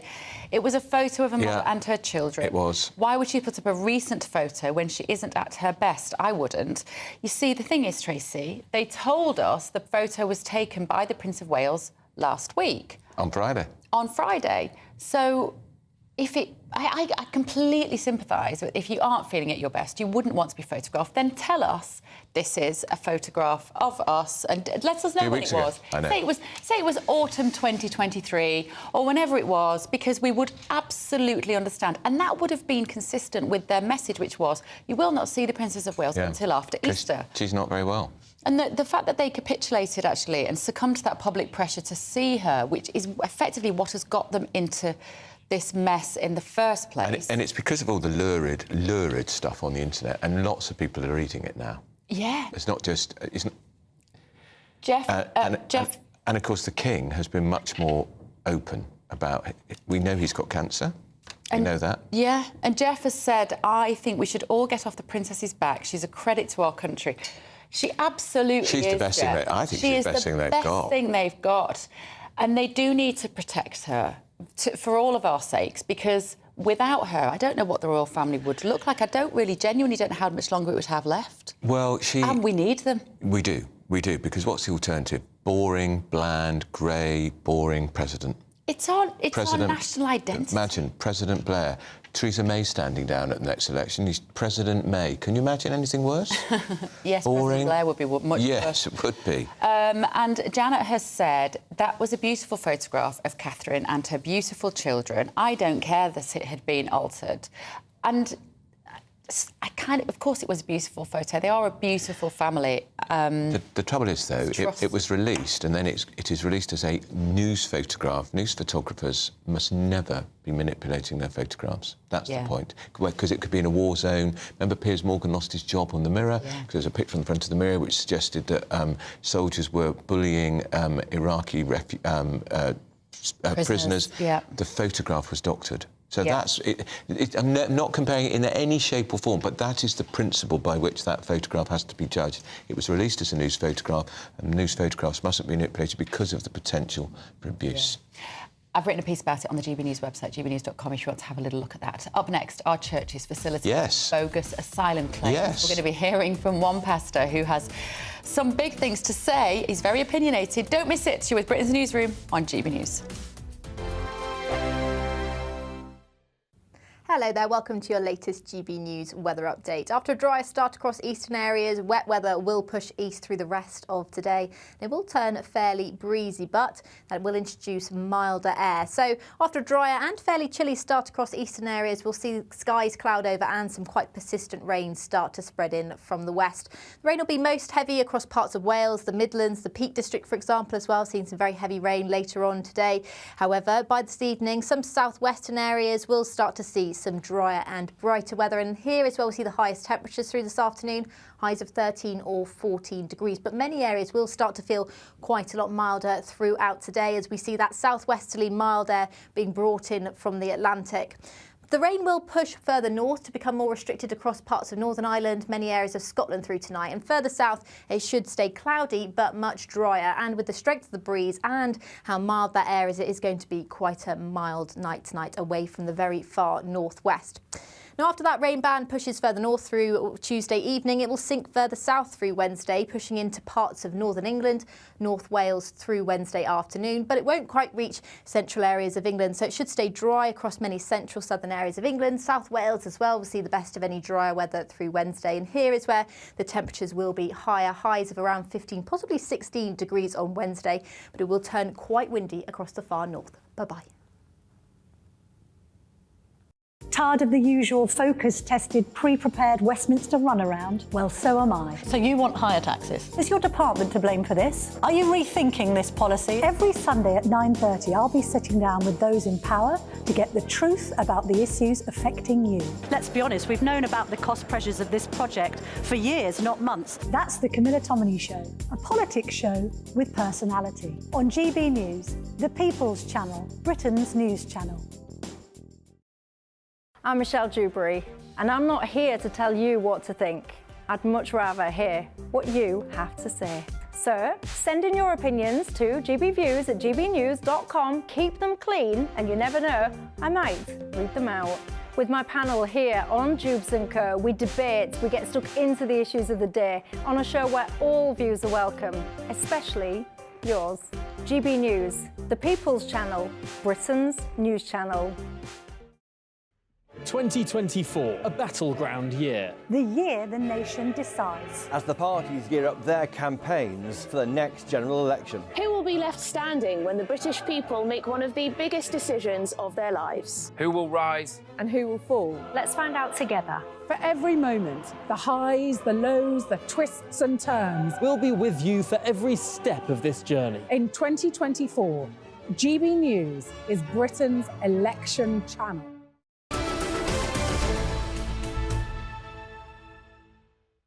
Well, MPs, in their glory, are discussing whether the Church has been facilitating illegal migration.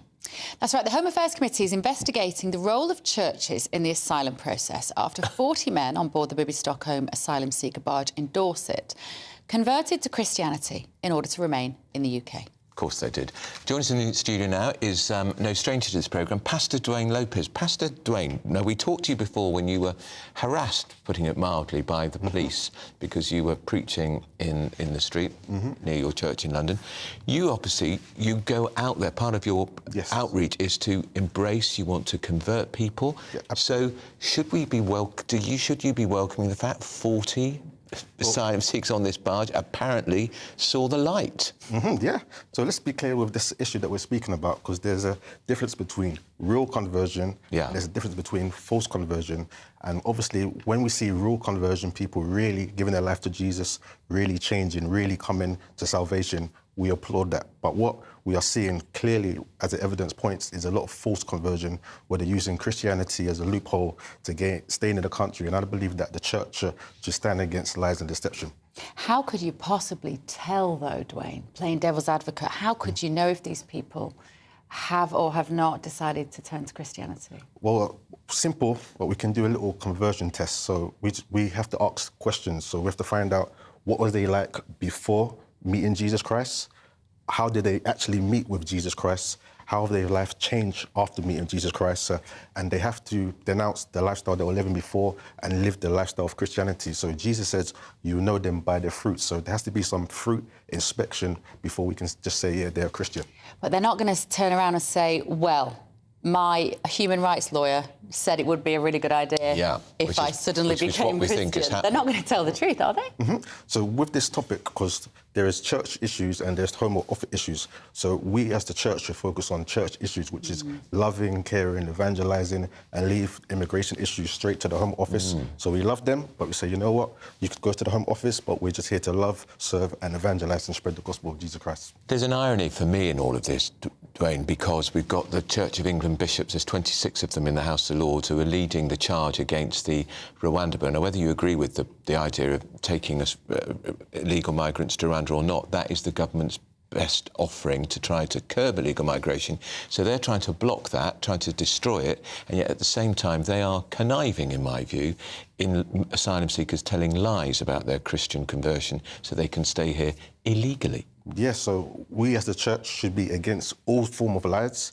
and all form of deception, and we should be preaching truth, Jesus Christ, and that should be our focus, that should be our attention. Our mission is literally the Great Commission, and if we are feeding lies and allowing this to happen, then what's going to happen is that there's going to be more issues. Your church, remind us where your church is and what it's called. So Potter's House, Uxbridge, in Uxbridge, UB8 3QY. So we meet on Sundays and Wednesdays. Sundays at 1:30, Wednesdays at 7:30. Right. Now, have you had any people you suspect may be asylum seekers who come into your church to potentially convert? All types of people who have come into our church to convert. There's not currently some suspected asylum seekers, but we welcome all people. We love all people. We treat them with dignity and respect.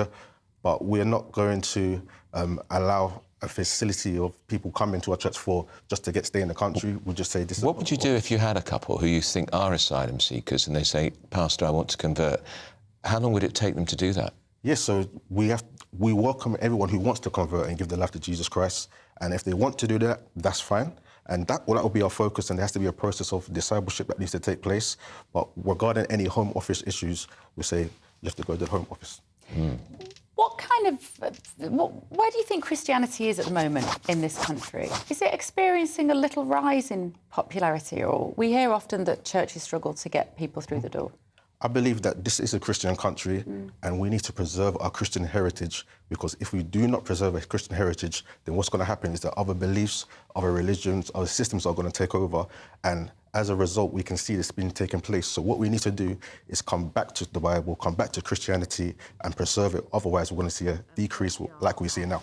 Is part of the problem in the schools? There's not enough emphasis on Christianity in schools, the importance of it. I went to a Catholic school, so I grew up with it, and I'm still happy to call myself a practicing Catholic, but perhaps the schools now aren't giving enough attention to Christianity. Absolutely, and that's the issue. We need to preserve our Christian heritage by bringing it back to the schools, discipleship, focusing on Jesus Christ, the love, the Bible, and making it clear that we are a Christian country. It should be celebrated, it should be applauded, and other Christians should be able to come into the schools, give speeches, songs, and support the next generation, because if they are not supported and told that we're a Christian country and we're not preserving our heritage, then what's going to happen is the future's not going to be bright. And when you're out in the street spreading the word, I see sometimes people abusing people like you from your church and mocking you. Does that trouble you? Do you just carry on? Well, we just carry on because that is part of the process. Right. There's going to be people that mock, and there's going to be people that embrace. So we just love people, we serve people, and we just focus on the ones that really want Christ, and we don't allow that to distract us. Is it a challenge to get younger people through your door? Yeah, it's always a challenge to get anyone through the doors because everyone's got different belief systems and going through different things. But once we preach a simple, clear message, Jesus Christ, I believe that truth is universal. I believe that truth, can hit home. And once they receive the truth and spoken in love, then they And actually, I think what I'm rather envious of my friends who have a faith is the sense of community and local mums that I knew who had babies in our area, the support they got from their church community. Pots of cooked food was arriving when they were... I mean, that is something that I think the church doesn't sell wonderful. enough. Yeah, it's a fellowship, the community, the support that you can receive. Many people are coming in broken, they're coming in depressed, but when they come and find sincere people that love them, Just remind us again the name of your church. Remind us the name of your church. Potter's House, Uxbridge, UB8 3QY. There he is. He's very good at that plug. Dwayne Lopez, great to see you. Now, still to come this morning, Lee Anderson is going to take his seat in the opposition benches as a Reform MP live on this show. Don't miss it. A brighter outlook with Box Solar, sponsors of weather on GB News. Hello there, welcome to your latest GB News weather update. After a dry start across eastern areas, wet weather will push east through the rest of today. It will turn fairly breezy, but that will introduce milder air. So after a drier and fairly chilly start across eastern areas, we'll see skies cloud over and some quite persistent rain start to spread in from the west. The rain will be most heavy across parts of Wales, the Midlands, the Peak District, for example, as well, seeing some very heavy rain later on today. However, by this evening, some southwestern areas will start to see some drier and brighter weather, and here as well we'll see the highest temperatures through this afternoon, highs of 13 or 14 degrees, but many areas will start to feel quite a lot milder throughout today as we see that southwesterly mild air being brought in from the Atlantic. The rain will push further north to become more restricted across parts of Northern Ireland, many areas of Scotland through tonight, and further south it should stay cloudy but much drier, and with the strength of the breeze and how mild that air is, it is going to be quite a mild night tonight away from the very far northwest.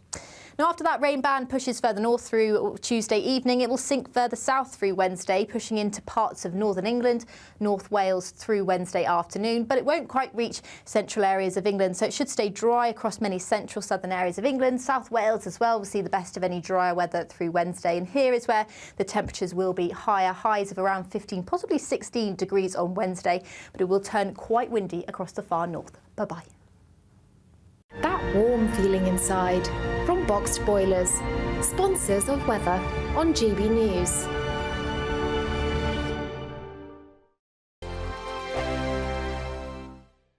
We've got cash, treats and a spring shopping spree to be won in a great British giveaway. You could win an amazing £12,345 in tax-free cash. Plus there's a further £500 of shopping vouchers to spend at your favourite store. We'll also give you a gadget package to use in your garden this spring. That includes a games console, a pizza oven and a portable smart speaker, so you can listen to GB News on the go. For another chance to win the vouchers, the treats and £12,345 in tax-free cash, text GBWIN to 84902. Text costs £2 plus one standard network rate message. Or post your name and number to GB03 PO Box 8690 Derby DE1 9TT.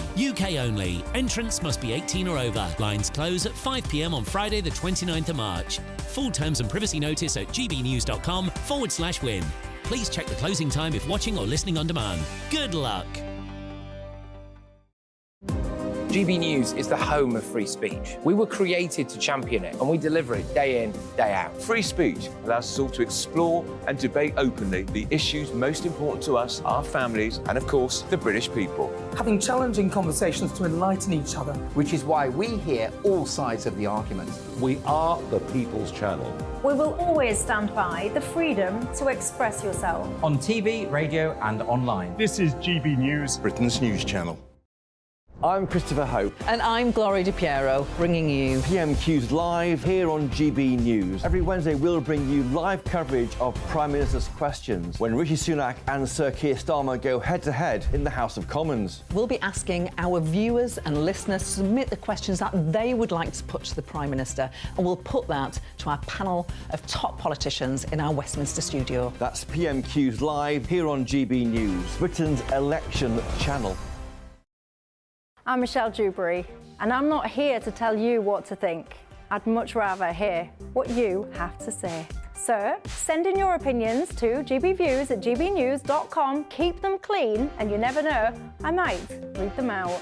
With my panel here on Jubes & Co, we debate, we get stuck into the issues of the day on a show where all views are welcome, especially yours. GB News, the People's Channel, Britain's news channel. I think the most exciting bit for me is talking to people. People who I think are ignored often by the major news channels. We're going to give news they want to hear. There's a voice there that needs to be heard. I think there's a chance here for a diversity of opinion to be expressed, which you don't find elsewhere. It's really exciting. We don't hold back. We're free to say how decisions that are taken here affect us all around the country. Only on GB News, the People's Channel, Britain's news channel.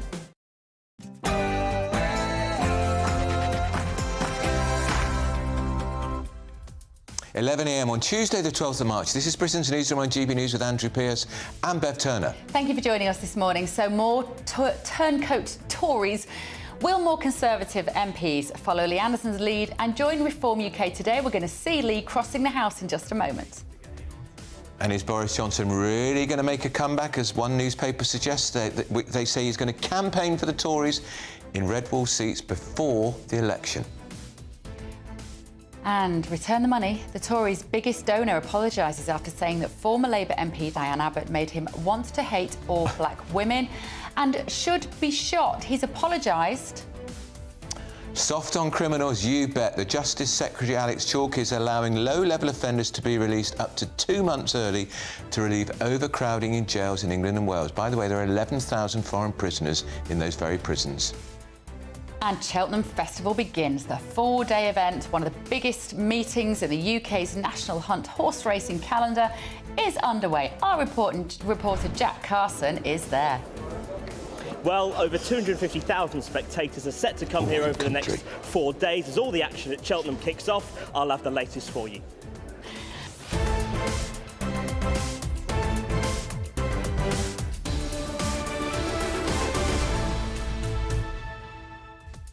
He looked the part, didn't he? He's got his special horse racing hat on. Certainly has. We're going to be aiming for Because it's raining. in just a moment. First, though, the very latest news headlines with Sam Francis.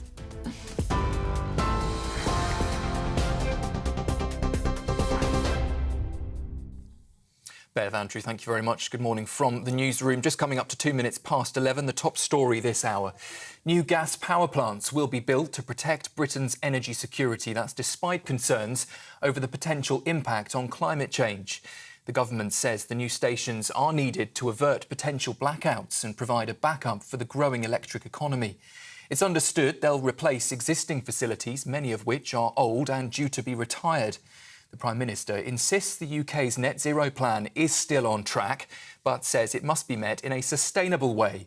Labour supports the new plans, but Shadow Energy Secretary Ed Miliband has accused the government of failing on its energy policies, leading to skyrocketing bills. Lee Anderson says that he wasn't paid to switch from the Conservatives to Reform UK, insisting that he's not a mercenary. The former deputy chairman of the Conservatives told GB News last night that he's not heard from the Prime Minister since he announced his defection. It comes after Anderson was stripped of the Conservative whip last month after his refusal to apologise for saying that Islamists had got control of the London Mayor Sadiq Khan. Government Minister Esther McVey says that she's disappointed and surprised by Mr Anderson's decision, but said voting for reform would only deliver a Labour government. After he campaigned for Jeremy Corbyn in 2017, in effect, he's now gone full circle and he'll be campaigning for Keir Starmer. Because, I mean, even he said a vote for reform is a vote for Labour. So I've clearly misjudged him. Well, as we've been hearing, a major Conservative donor has apologised after he reportedly said that former Labour MP Diane Abbott made him want to hate all black women and said that she should be shot. Frank Hester donated £10 million to the Tories last year. He's now admitted making rude comments about Miss Abbott, but insists they had nothing to do with the colour of her skin. The comments were reported by The Guardian newspaper and are said to have taken place during a meeting in 2019.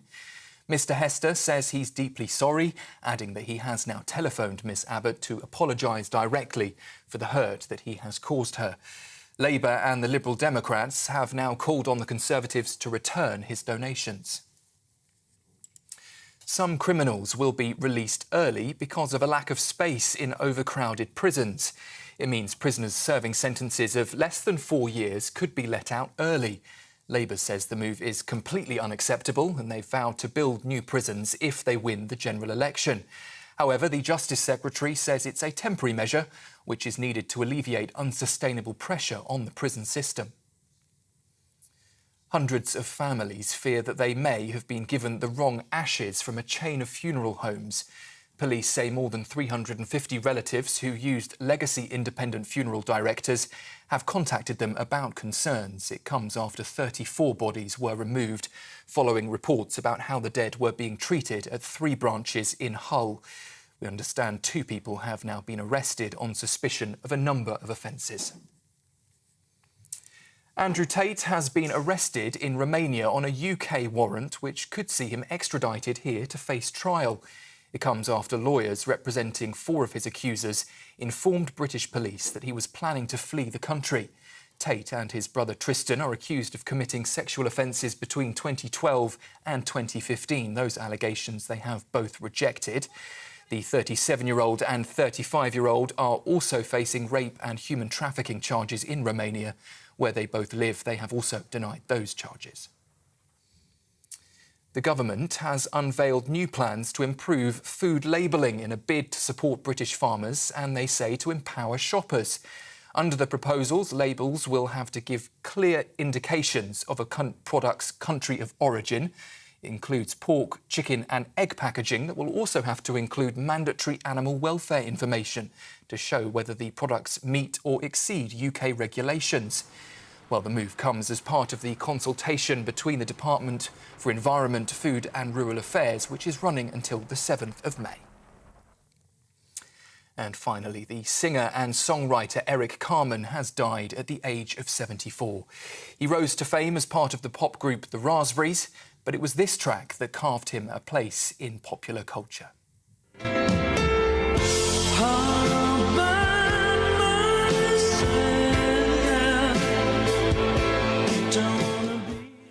Inspired by Sergei Rachmaninoff's Piano Concerto No. 2, All By Myself, it was a huge hit in 1976. Years later, it also found a new audience when it became the opening theme of the classic film you may remember. It's called Bridget Jones' Diary. If you're watching on TV, you can see here those scenes backed by that track. Another of his well-known hits was Hungry Eyes, which was featured in 1987's Dirty Dancing, as well as tracks for the film Footloose.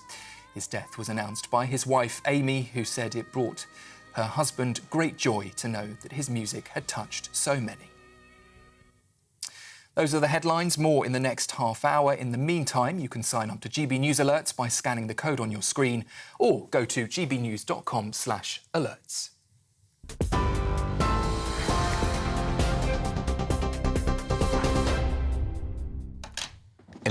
It's 11:07. You're with Britain's Newsroom and GB News with Andrew Pearce and Bev Turner, and we're going to see. Are we going to see any more turncoat Tories defect to our Reform UK? Reform is saying could be 8, could be 10. Kevin Schofield's here, political editor of HuffPost. Before we do that, yeah, can we have a quick look at what Lee Anderson said to Patrick Christie on last night's show? Right. It was my parents who had a big part to play in this. I know there are some idiots online saying that Lee Anderson has done what his mum's told him to do, but I think your mothers and your fathers give good advice even when you get to my age. My parents were first-time Tory voters in 2019. They put their faith in Boris Johnson and the Conservative government and in me.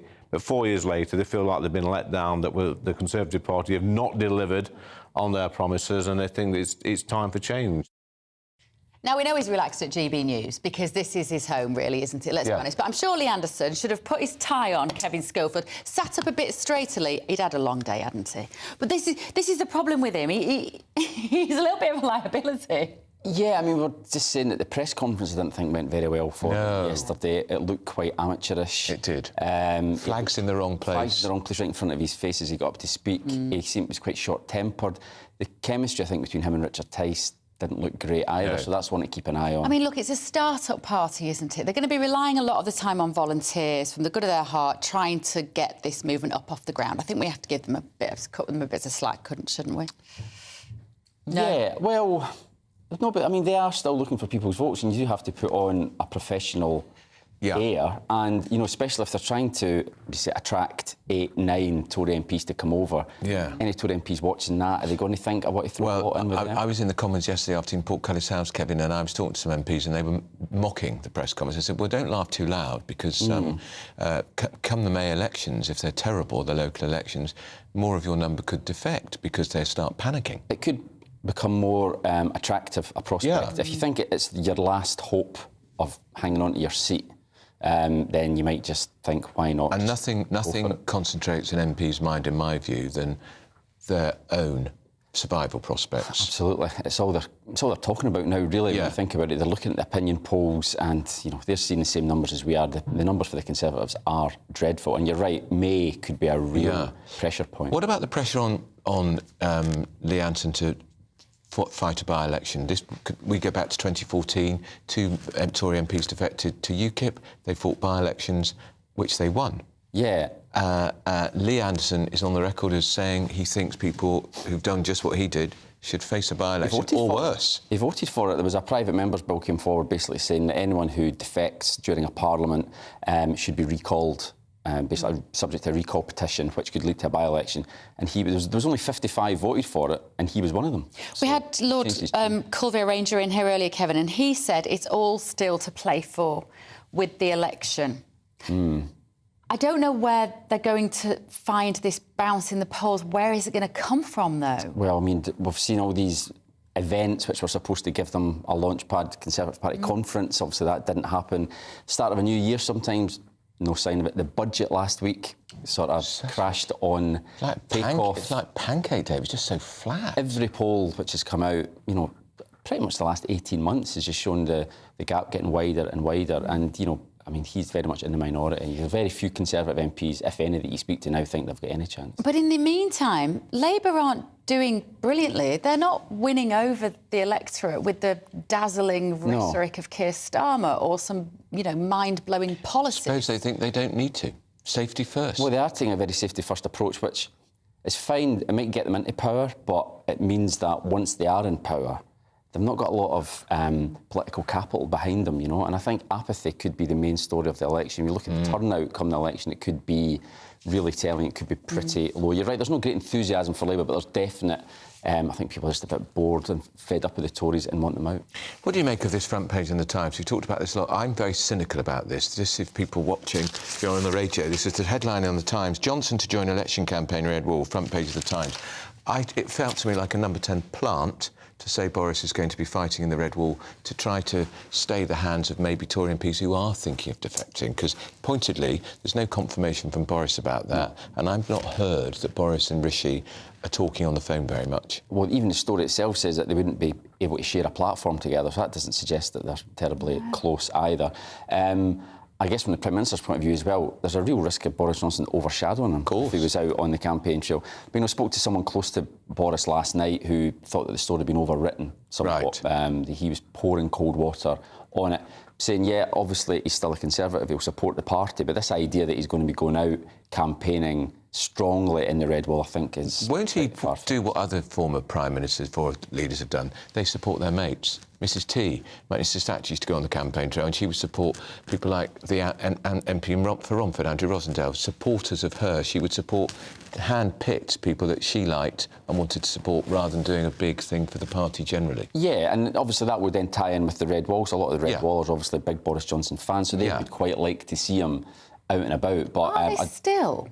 Yeah, I think so. I think those MPs, the ones who stood by him until the But are very the voters end. still Boris Johnson fans in the Red Wall? That's the danger, isn't it? Is that it just brings up all the memories about Partygate and the circumstances that led to him leaving Number 10, and that. Yeah, but has things got better for the Tory party since Boris left? Pointedly not. They've got worse. They had Liz Truss, and then Rishi Sunak was going to bring calm and an order. Well, he's done that, but he hasn't done anything else. In the sense, the polls are worse now than when Boris left. Was Boris 5 or 6 points behind in the polls when he was toppled? They're now 15 to 27 points behind in the polls, depending on which poll you believe. Oh, yeah, I mean, support for the Tories has just collapsed, actually, since Boris Johnson left. Not that it was in a great place when he left. I mean, clearly all those people resigned, all those ministers resigned for a reason. And as Boris Johnson famously said, when the herd moves, it moves. There was a momentum behind it. There was. They all just went, they all panicked, and they had no choice but to resign. But I don't think you can get away from the fact they've been in power for 14 years, and you know, you look down through the years historically, the voters tend to just we've given that lot a go. We'll try the other lot now and see what it's like. Just find it. Are the Tories in trouble over this donor? This guy who's given £10 million, a man who most of us have never heard of. I shouldn't think he's been heard of, but most Tory MPs heard of him. He's called Frank Hester. Thank you. Who allegedly said, when you look at Diane Abbott, it makes you want to hate all black women. It's awful what he said, terrible what he said, and the line being pushed this morning by government ministers has been very weak. They won't say it's racist, they want us to move on. There's 10 million reasons, though, why the Conservative Party... Because they haven't got £10 million to pay back. 10 million quid that he's given them that they will need come the election. But why would you give it him back? That's no sort of punishment, giving somebody back £10 million of their own money. Well, they'd be punishing themselves because they obviously need the money, but they're coming under an awful lot of pressure to give it back. Oh, it's ridiculous. I don't sense any traction on this story, though, even though these remarks, if they're true, are outrageous. Oh, that's horrific, absolutely. I mean, it's on the front page of The Guardian. A lot of the news outlets were doing it this morning. But the idea that they should give the money back, I'm sure that Labour have taken money from people who have views which, in certain company, might be deemed they'll certainly come under an awful lot of pressure to do it. Thus far, they're obviously very reluctant. I'd be surprised if they end up giving it back to them. Yeah. I mean, it was way worse than inappropriate, but you know what I mean. Right, Kevin, thank you so much. Are we getting soft on prisoners? Many of them are going to be released up to 2 months early to free up space in our jails. You're with Britain's Newsroom on GB News.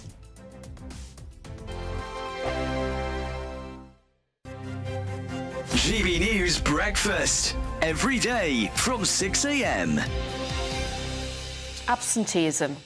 And parents whose children miss a week or more of school face increased fines in a government drive to tackle absence.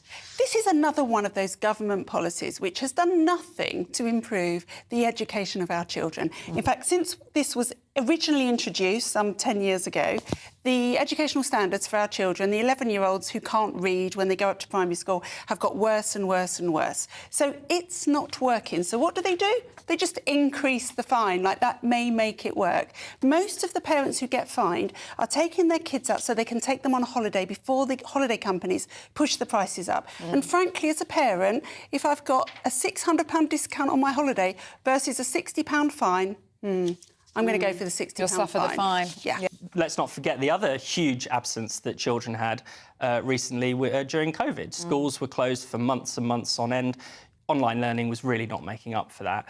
So how can, it's very difficult for the government to say it was fine for us to take your kids out of school for months, but if you take them off for a few days to go to Disneyland, then you are the worst parent ever and you should But also, it's the pandemic that caused some of the problems with absenteeism now. Absolutely. Because the mental health issues that some of these children now have. And there are tens of thousands of children, they call them ghost children, that have simply disappeared from the school register. So it would be nice. It's really, really scary situation.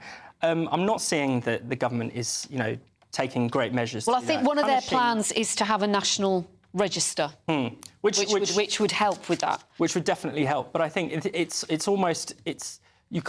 can't deal with the real problem, so they're going after actually perfectly, decent parents who are just taking the odd day off, to save money, frankly. Big news, big debates, big opinion. Patrick Christie's Tonight is the week's biggest show. Every weekday, 9 to 11 p.m, we've got the inside track on the day's top stories. There'll be sharp takes you won't get anywhere else. We will set the news agenda, not just follow it, and I want to bring you along for the ride. Whatever it is, we'll have our finger on the pulse. It's news, but it's this close to entertainment. Patrick Christie's Tonight, 9 to 11 p.m, only on GB News, the People's Channel, Britain's news channel. I'm Michelle Dewberry, and I'm not here to tell you what to think. I'd much rather hear what you have to say. So, send in your opinions to gbviews@gbnews.com. Keep them clean, and you never know, I might read them out. With my panel here on Jubes & Co, we debate, we get stuck into the issues of the day on a show where all views are welcome, especially yours. GB News, the People's Channel, Britain's news channel.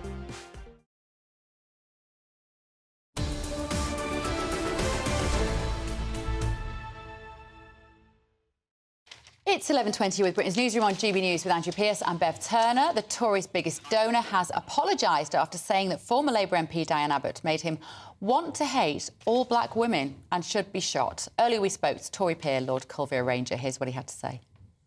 It's a terrible thing to have said. You can't say that about anyone else, let alone someone who's done so much for politics. First ever black woman elected to Parliament. And I think we have to look closely at... look, it's very early in terms of what's happened here. He has apologised. I think we have to look at the context of where he said this, why he said it, what was going on. I don't want to sort of make any excuses for it. It's the wrong thing to say. It's a terrible thing to say. But I think we have to look into what was going on there. Also, I think this is from 2019. 5 years ago. You do have to look at what was happening in 2000. Where was he? We're joined now by GBNews senior political commentator Nigel Nelson and co-founder of the Together Declaration, Alan Miller. Nigel, Andrew smells a rat with this story in terms of the timing and why now? Yeah, and I think well, I mean, why now is because it appeared. I mean, we actually had the revelation out there. Why has it taken 5 years? I don't know. I don't know if somebody came forward. I don't know, as a whistleblower or... And I sense there's no tape. But he's admitted it. What he said is he submitted inappropriate language. He said it wasn't racist. Now, if you said you look at Diane Abbott, it makes you want to take all black women. Yeah, but the whole thing is he hasn't denied those words. Right. And the but point he hasn't admitted them either. I know we're dancing on a pinhead here. I think we are dancing on a pinhead. I mean, I think that the Tory party put a statement out saying he said nothing racist. If you say looking at Diane Abbott makes you want to hate all black women, that is racist. That is a racist comment, and it was noticeable. I mean, the morning round was done by the Energy Minister Graham Stewart this morning. Yeah, that went well. And he wouldn't say the comments were racist. I mean, there seems to be, as far as I can see so far, and this is something we don't know, and Frank Hester wants to make an explanation. There is no difficulty over the words. We seem to agree that those words were used. Right. It may well be the context was meant to be some kind of rather bad taste joke or whatever. But however you cut it, those words were racist. This is a man who's given £10 million to the Tory party in the last 12 months. If there was any honour in politics, he would give the Tories would give that money back. But then, if there's any honour in politics, Lee Anderson would face a by-election. Yeah. So just to tell you who this guy is, he runs a healthcare technology firm, the Phoenix Partnership, which has been paid more than £400 million by the NHS and other government bodies since 2016 to look after 60 million UK medical records. And he's profited from £135 million of contracts from the Department of Health and Social Care. It's all dead murky, isn't it, Alan? Well, there's a number of things here. I think the first thing is that if he did say that, and The Guardian are going strong on this, although, let's be honest, The Guardian and Peter Walker said that, LTN report and the government said all sorts of things. We haven't seen it yet, and other people are saying that's not what it said. So, but let's take it at its word. He's denying that he said anything about racism or gender. He's using his solicitors to do it. I think it's despicable if he said that, and I think it's deplorable, and it should be condemned, and it's disgusting. However, are we then saying that because people say disgusting things that they're going to be forced not to be able to give money to people they choose to in a democratic society? Right? Everyone's clambering now, the Labour Party saying, oh, you've got to give this money back to the... Ridiculous, right? Also, hasn't she been suspended for making comments about Jewish people, about travellers and what they don't really experience racism? Obviously, once you start saying things about people, or like Jewish people don't feel that they're being victimised on these protests on Saturdays because some Jewish people go to some of them, she's falling into a similar type of thing, right? It becomes... Now, I'm of the mind that we should actually be able to hear and listen to and say all sorts of things that are really, really unpleasant because we're grown up, guess what? Not at school, but as adults, and then we interrogate those ideas. We say, that's ridiculous, that's wrong, these are the reasons why you shouldn't think those things. I've got to say, we've got this thing where we have this, you're not allowed to say that moment. I think racism's deplorable. I spent many of my younger years fighting against it. I still consider myself to be that. But these days, it's become something very different. It's becoming censoring things, not allowing people to ask questions about immigration or integration and all sorts of things. And this is a pile-on that's happening at the moment around this thing. So I think, obviously, we need to see what's actually happened. But he's not a person in public life. He's not been voted in by anyone. He's not representing people politically. He's making an individual citizen who's made a lot of money. We could have a conversation about the whole records of medical people and what's going to happen with digital ID. That's one for another moment, because there's lots of serious questions. But on the actual issue, I don't think they should be forced to have to give their money back. No. And let's be honest, if you look at... I could say a lot of things about the Conservative government, and I do. But if you look at the Conservative government at the moment and their frontbenchers, they look anything but like being racist, it's got to be said. No, I agree with that, but I mean, the whole point is, first of all, racist language is against the law, so there are limits on free speech. You can wield free speech, but you do it with responsibility. So this is a kind of racist comment, and he's the biggest donor to the Tory party, propping up their future general election campaign. He is taking part in our democracy. It doesn't matter he's not a sitting MP or something like that. He is actually actually helping the Tory party to win the next election, and the honourable thing to do, given remarks like that, is to hand that money back. But you know, Nigel... it won't happen. And because it's been happened on both sides, there have been some pretty egregious language used. Yes, there has. There has, yeah. And the money never goes back. Azul Nadir, remember him? He was a bankrupt. He gave millions to the Tories, never gave them money. Or did he give it to Labour? I can't remember who he gave the money to. One of the sides. It's gone on for years. We have to be able to interrogate these ideas behind them, and we have to be able to say. Now, I'm very concerned that what is now deemed there's been a whole report about what he says to his staff, gets them to hold their hands up. All these things that are trying to make him look like he's this absolute tyrant. There are lots of people who have various views. They're not all convinced of something. It's a myth, the idea that this wokerati has convinced everyone of an idea. They have taken over the institutions with DEI, diversity, equity, and the sort of measures around that. But the public have all sorts of views. And guess what, right? Some of them are unpleasant, and some of the leaders have things that are unpleasant. But we need to be able to interrogate them. And your point that some things come with responsibility, they do, but not the questions of the legal ones. There should be free speech. That's my position on it. Because without it, you don't get to be in a position to actually win over people to better views. That does not mean that you are able to encourage people to do acts of violence. Now, people might interpret this as being that, right? Well, you could say that. Makes you want to attack, want to hate all black women, and she should be shot. Well, hate all black women is what he was saying. It would make me do that. So it's reprehensible and a disgusting comment. The shot thing is a thing, him reflecting on it. That's the thing that could be interpreted as that, right? So I think the thing is, they're saying that any ideas that are like beyond the pale shouldn't be allowed legally. I think that's a problem as well, because what you do is you bottle up things, and then people who really, really are racist say, don't you think it's a problem? We can't say things, and they become free speech champions. It's ridiculous. I like to know where the racists are. So I like free speech. I want to know who they are. I want them to feel they can say these things. But the danger of it, and the reason that we have laws against it about hate speech, is that this can go one stage further. You end up radicalising young people because they get convinced by a hate preacher, for instance.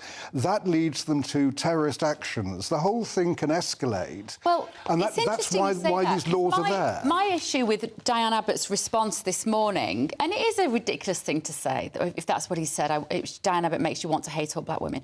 Her response was all about how dangerous the language is and how frightened she feels, and how she, as a single woman, she gets the bus on her own, she often walks the streets, and she talked about the fact that if something happened to her, the implication being it would be his fault, and I don't like that. But I hate that. I'm not sure. I'm not sure she's saying that, because she's subjected to more abuse than any MP probably in the history of Parliament. I have no doubt. She's targeted because of who she is and her skin colour. Correct, and she's remarkable, really, in many ways. I mean, I don't agree with her politics, any of her politics. But in terms of knocking down glass ceilings, Diane Abbott has done more than any other black woman in politics.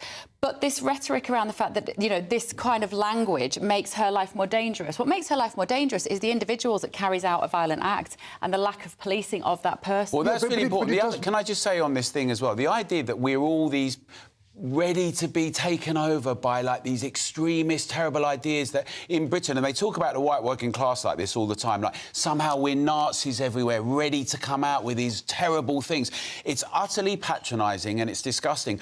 The British public, and this was shown in the Remain Brexit discussions in the run-up to it, are more tolerant than most Europeans. We're more welcoming. We are abundantly, in our cities, we're mixed in many ways. We have actually done some more integration than many others, although we've now got issues in our institutions.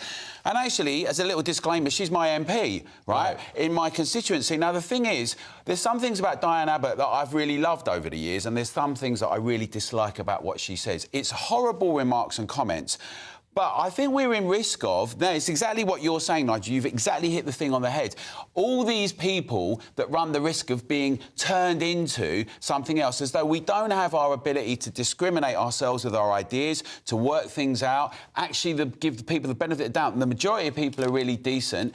And we're not a country full of racists and backward people. This is the thing, right? And so what's happened as well, and we see it across universities and our workplaces, our language has become police. So even if he has said some things that people might find nasty, like you say in the pub and all that in the past, which many don't say now, there is a moment here where you sort of say to yourself, OK, well, we're seeing all these things like comedy shows being closed down, things you're not allowed to say in public life anywhere, even in private where you're not allowed to say them.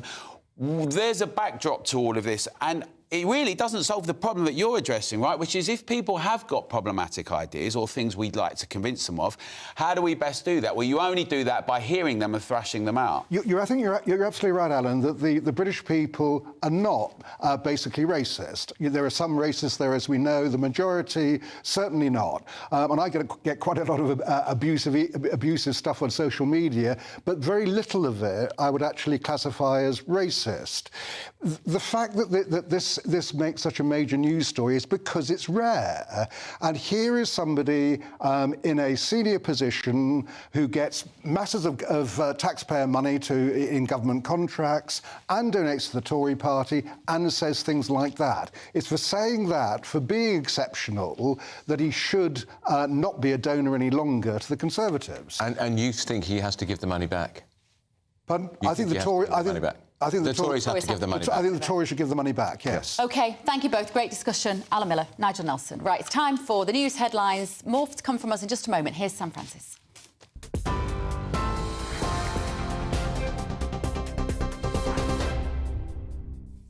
Bev, Andrew, thank you very much. Good morning from the newsroom. It's just gone 11:30. A recap of the headlines. New gas power stations will be built to protect Britain's energy security. That's despite concerns over the potential impact on climate change. The government says the new stations are needed to avert potential blackouts and provide a backup for the growing electric economy. It's understood they'll replace existing facilities, many of which are old and due to be retired.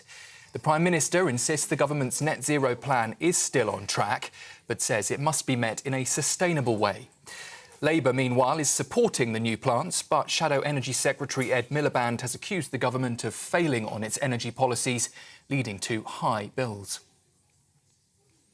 Lee Anderson says that he wasn't paid to switch from the Tories to Reform UK, insisting that he's not a mercenary.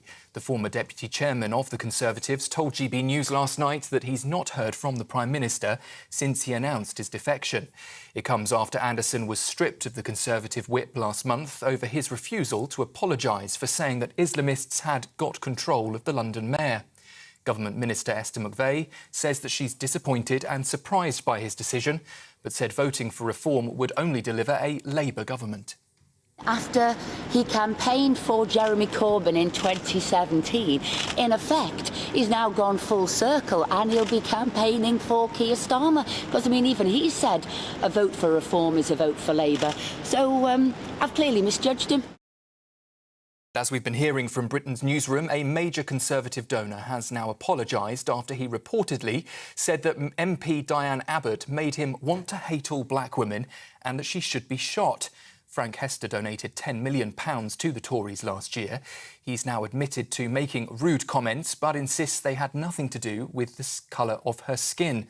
Miss Abbott, who's now an independent MP, has described the comments as frightening and worrying, and says that she hopes for public support from Sir Keir Starmer. Those are the headlines, plenty more still to come. In the meantime, you can sign up to GB News Alerts by scanning the code on your screen or go to gbnews.com/alerts.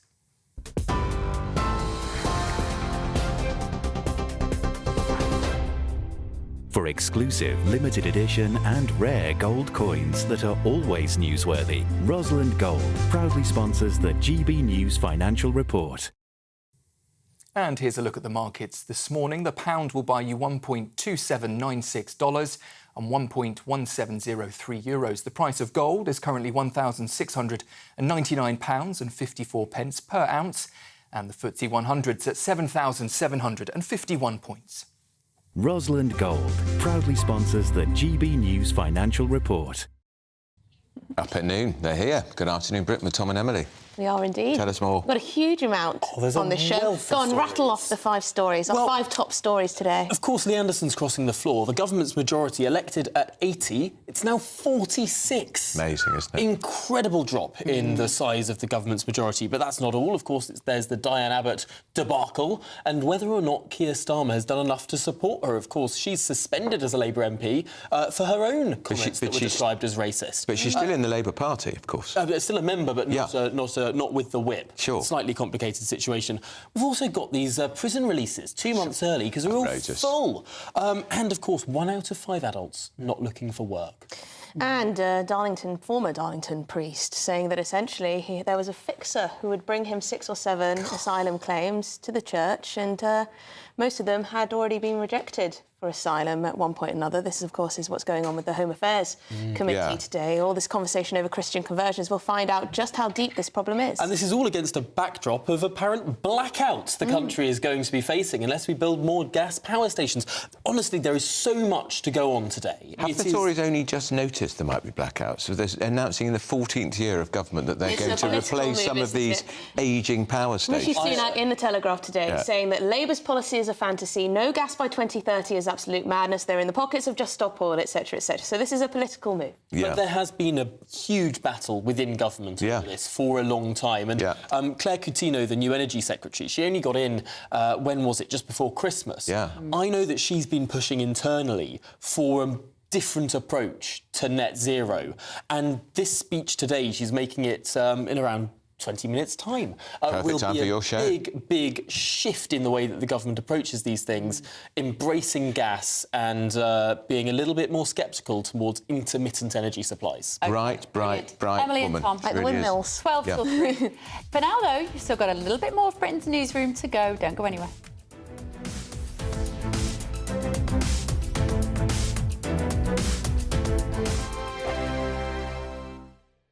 Patrick Christie's Tonight. Weekdays from 9 p.m. Well, to cut a very long story short, I was the chaplain in a school, and a pupil asked me to preach on how come they were told they had to accept the LGBT stuff in a Christian school. I thought that was a fair question. So I said, ultimately, no, you don't have to accept anybody else's ideas. You make up your own minds. And so on topics like the marriage being between a man and a woman, biological sex being real, gender identity not making perfect sense, therefore can't be entirely true. I said, you know, you may adopt the church's position on that and respect the people you disagree with, but you make up your own mind, for which, as you say, I was reported to Prevent, the anti-terror watchdog, secular safeguarding authorities, the Teaching Regulation Agency, Disclosure and Barring Service, all of whom eventually cleared me, but I lost my job at the school, and that's why there's legal action ongoing. It's an incredibly powerful sermon, to be fair. What do you make of Justin Welby in his current role? I've obviously rattled off quite a few things there. I mean, you've had personal experience of feeling quite abandoned. What's your view on his position? Well, he's doing a very difficult job, in fairness to him. My personal view is perhaps he's not doing the best job of it. I'll be diplomatic about it. In a sense, I'm on the wrong side of things as far as he's concerned, I guess. Not a word of support, not a whisper from anyone in the Church of England's hierarchy for someone simply saying, you may accept the Church of England's own teaching. And I can't quite see how he can square that in his own head, but you know, he would have to answer to that himself, I guess. I mean, the irony is that, though this is obviously through no fault of your own, the Church of England has recently baptised people who have gone on to not just be referred to Prevent, but actually commit acts of terrorism. Meanwhile, you were referred to Prevent for essentially teaching. From 10 a.m. every Saturday, we want to make you think and we want to make you laugh. So we will give you all the top stories. Now we start with a story that has shocked the nation this week. But we're also going to make it light and fun and bring some entertainment in to make your Saturday morning nice and restful. Only on GB News, Britain's news channel. Every Sunday from 11, join Michael Portillo. There will be topical discussion, looking at the week before and the week to come. So kick back and relax at 11 a.m. on Sundays on GB News with me, Michael Portillo. GB News, the People's Channel, Britain's news channel. I'm Andrew Doyle. Join me at 7 o'clock every Sunday night for Free Speech Nation, the show where I tackle the week's biggest stories in politics and current affairs with the help of my 2 comedian panellists and a variety of special guests. Free Speech Nation, Sunday nights from 7 on GB News, the People's Channel, Britain's news channel.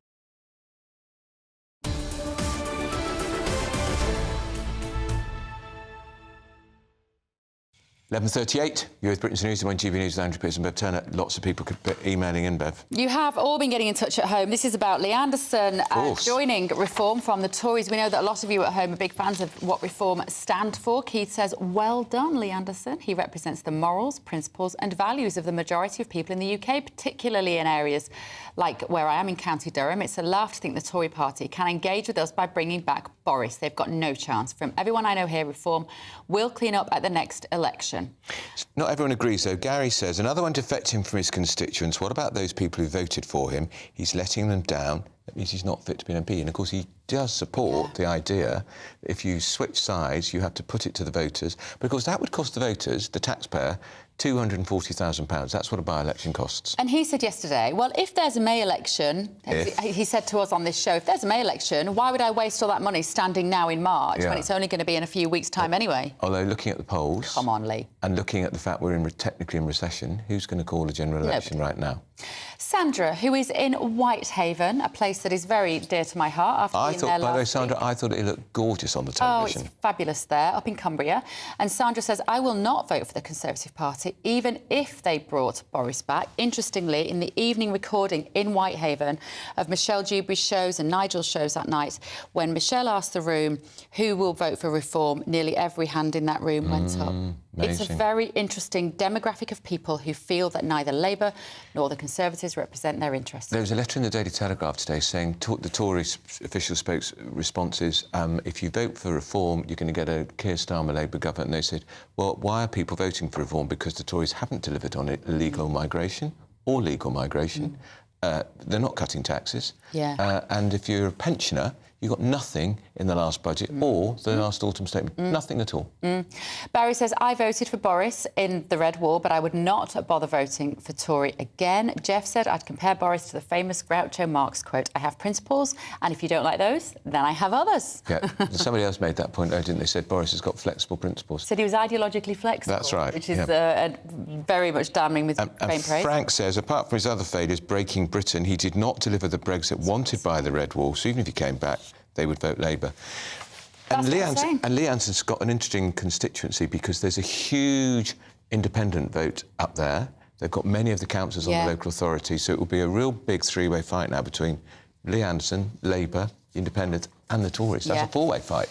John has got in touch to say Boris is the past now. He did a great job on Brexit, but he wasted $500 billion, half a trillion during the pandemic. Bringing him back will not work.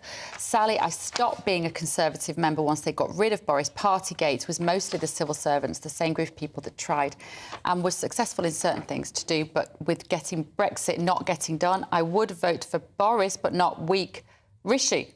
Can we say on prisons too, Martin agrees with me, because we're letting prisoners out 60 days early. Martin says deport all foreign prisoners back to where they come from. Simple. It is simple, and we should do it. 11,000 of them, kick them out.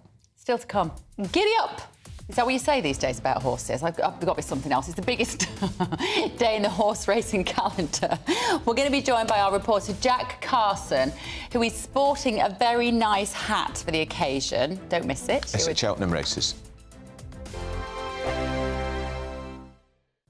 Hello there, welcome to your latest GB News weather update. After a drier start across eastern areas, wet weather will push east through the rest of today. It will turn fairly breezy, but that will introduce milder air. So after a drier and fairly chilly start across eastern areas, we'll see skies cloud over and some quite persistent rain start to spread in from the west. The rain will be most heavy across parts of Wales, the Midlands, the Peak District, for example, as well, seeing some very heavy rain later on today. However, by this evening, some southwestern areas will start to see some drier and brighter weather, and here as well we see the highest temperatures through this afternoon, highs of 13 or 14 degrees, but many areas will start to feel quite a lot milder throughout today as we see that southwesterly mild air being brought in from the Atlantic. The rain will push further north to become more restricted across parts of Northern Ireland, many areas of Scotland through tonight. And further south, it should stay cloudy but much drier. And with the strength of the breeze and how mild that air is, it is going to be quite a mild night tonight away from the very far northwest. Now, after that rain band pushes further north through Tuesday evening, it will sink further south through Wednesday, pushing into parts of northern England, North Wales through Wednesday afternoon, but it won't quite reach central areas of England, so it should stay dry across many central southern areas of England. South Wales as well will see the best of any drier weather through Wednesday, and here is where the temperatures will be higher, highs of around 15, possibly 16 degrees on Wednesday, but it will turn quite windy across the far north. Bye-bye.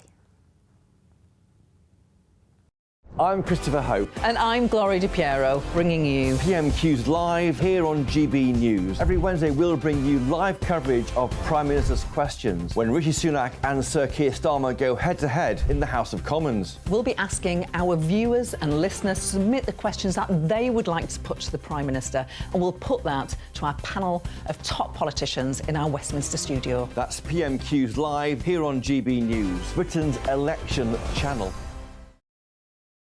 I think the most exciting bit for me is talking to people. People who I think are ignored often by the major news channels. We're going to give news they want to hear. There's a voice there that needs to be heard. I think there's a chance here for a diversity of opinion to be expressed, which you don't find elsewhere. It's really exciting. We don't hold back. We're free to say how decisions that are taken here affect us all around the country. Only on GB News, the People's Channel, Britain's news channel. Tired of the usual focus-tested, pre-prepared Westminster runaround? Well, so am I. So you want higher taxes? Is your department to blame for this? Are you rethinking this policy? Every Sunday at 9:30, I'll be sitting down with those in power to get the truth about the issues affecting you. Let's be honest, we've known about the cost pressures of this project for years, not months. That's the Camilla Tominey Show, a politics show with personality. On GB News, the People's Channel, Britain's news channel.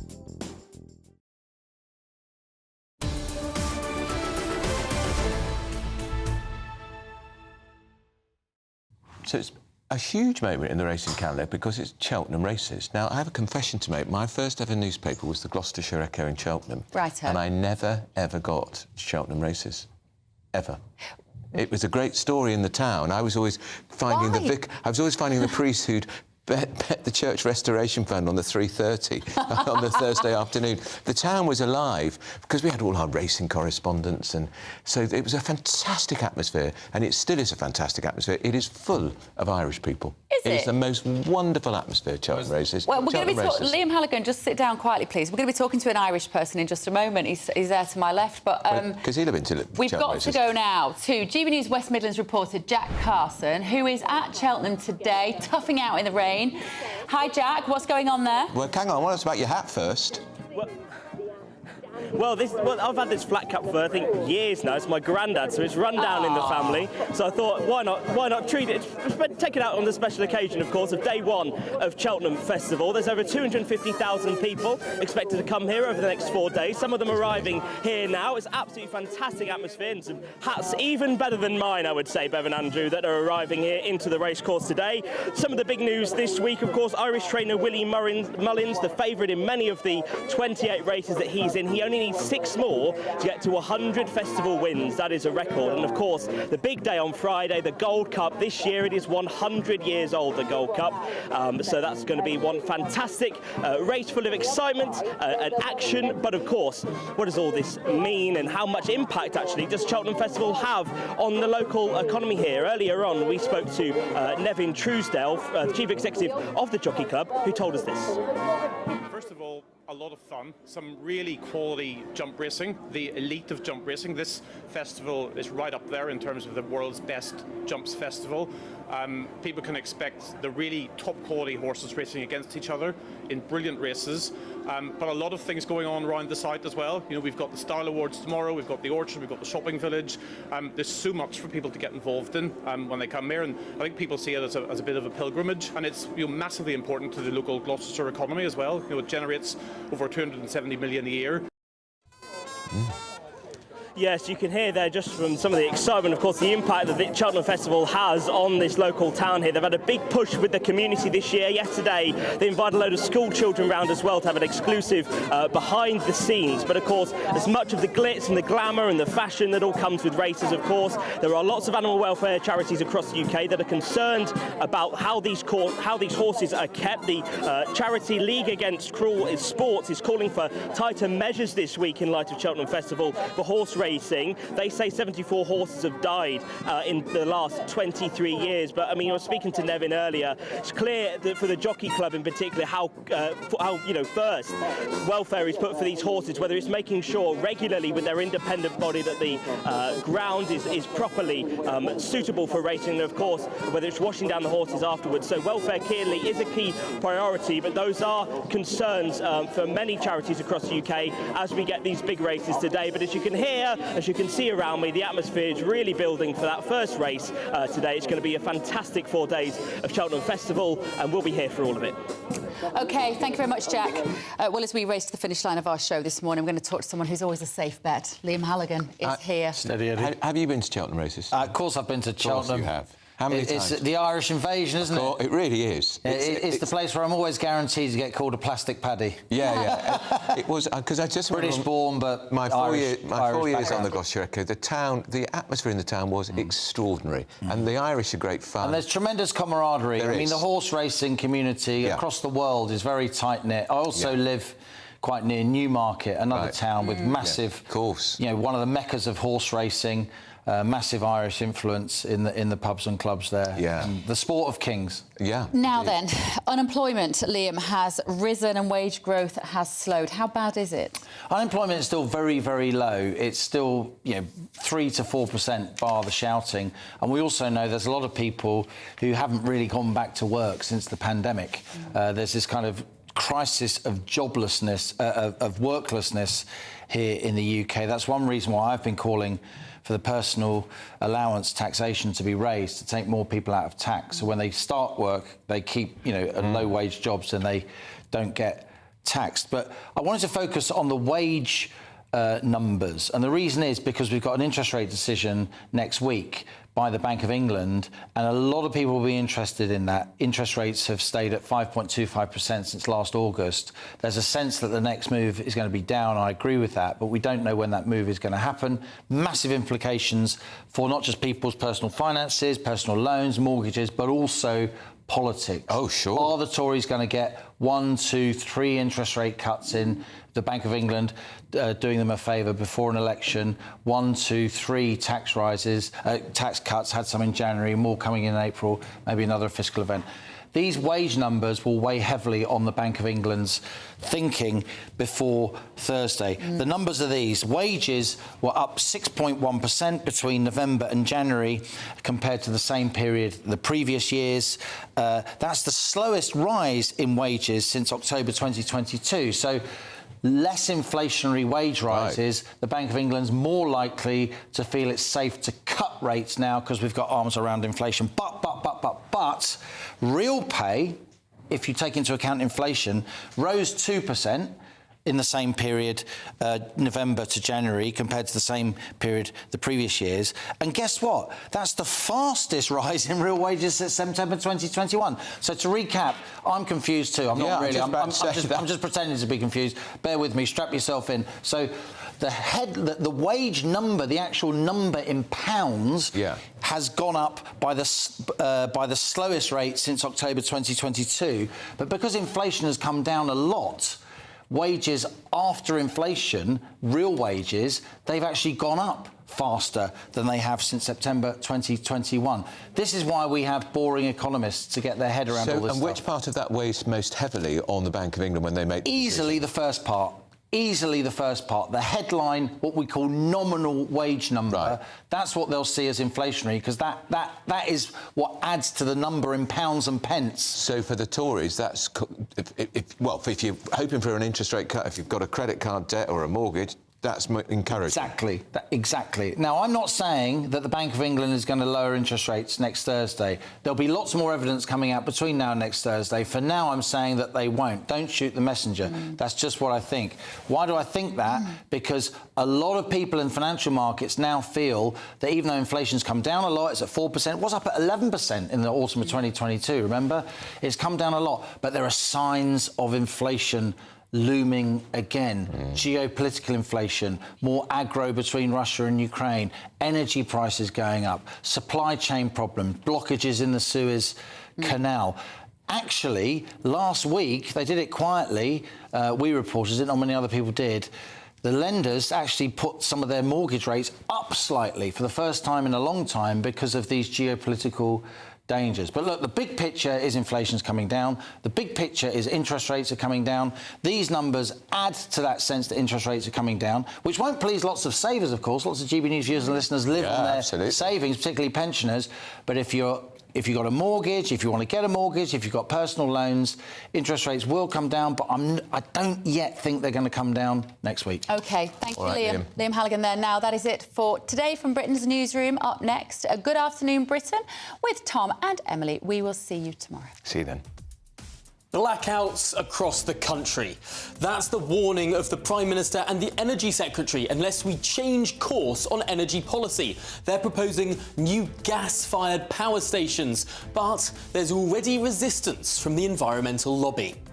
And the Church of England is very much coming under fire. At the Home Affairs Committee, former Darlington priest has claimed there was a fixer who brought asylum seekers to be baptised, some of whom had already failed their first asylum claim. We'll get the very latest after the weather. Looks like things are heating up.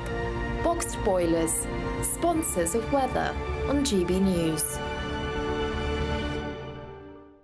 Hello, very good day to you. Welcome to your latest GB News weather update from the Met Office. It is mild at the moment, but turning increasingly windy, and there's quite a bit of rain around as well. A weather system has pushed its way in from the west, already bringing quite a bit of rain across western and central parts, and that rain is now moving into eastern areas, so a pretty wet picture as we go into the afternoon here. Some heavy rain likely. Behind it, something a bit drier, some drier interludes quite likely, but staying cloudy for many of us, and there will be some further outbreaks of rain which could turn a little bit heavy. Temperatures are above average for the time of year, widely getting into the low teens, perhaps even mid-teens for some places, but the winds are going to be picking up as we go through later on. For many, staying cloudy as we go through the evening and through much of the night. A few outbreaks of drizzly rain across England and Wales, but across Scotland and Northern Ireland, here we're going to have some heavy rain and some persistent rain pushing its way in, with strengthening winds even further, particularly across western parts.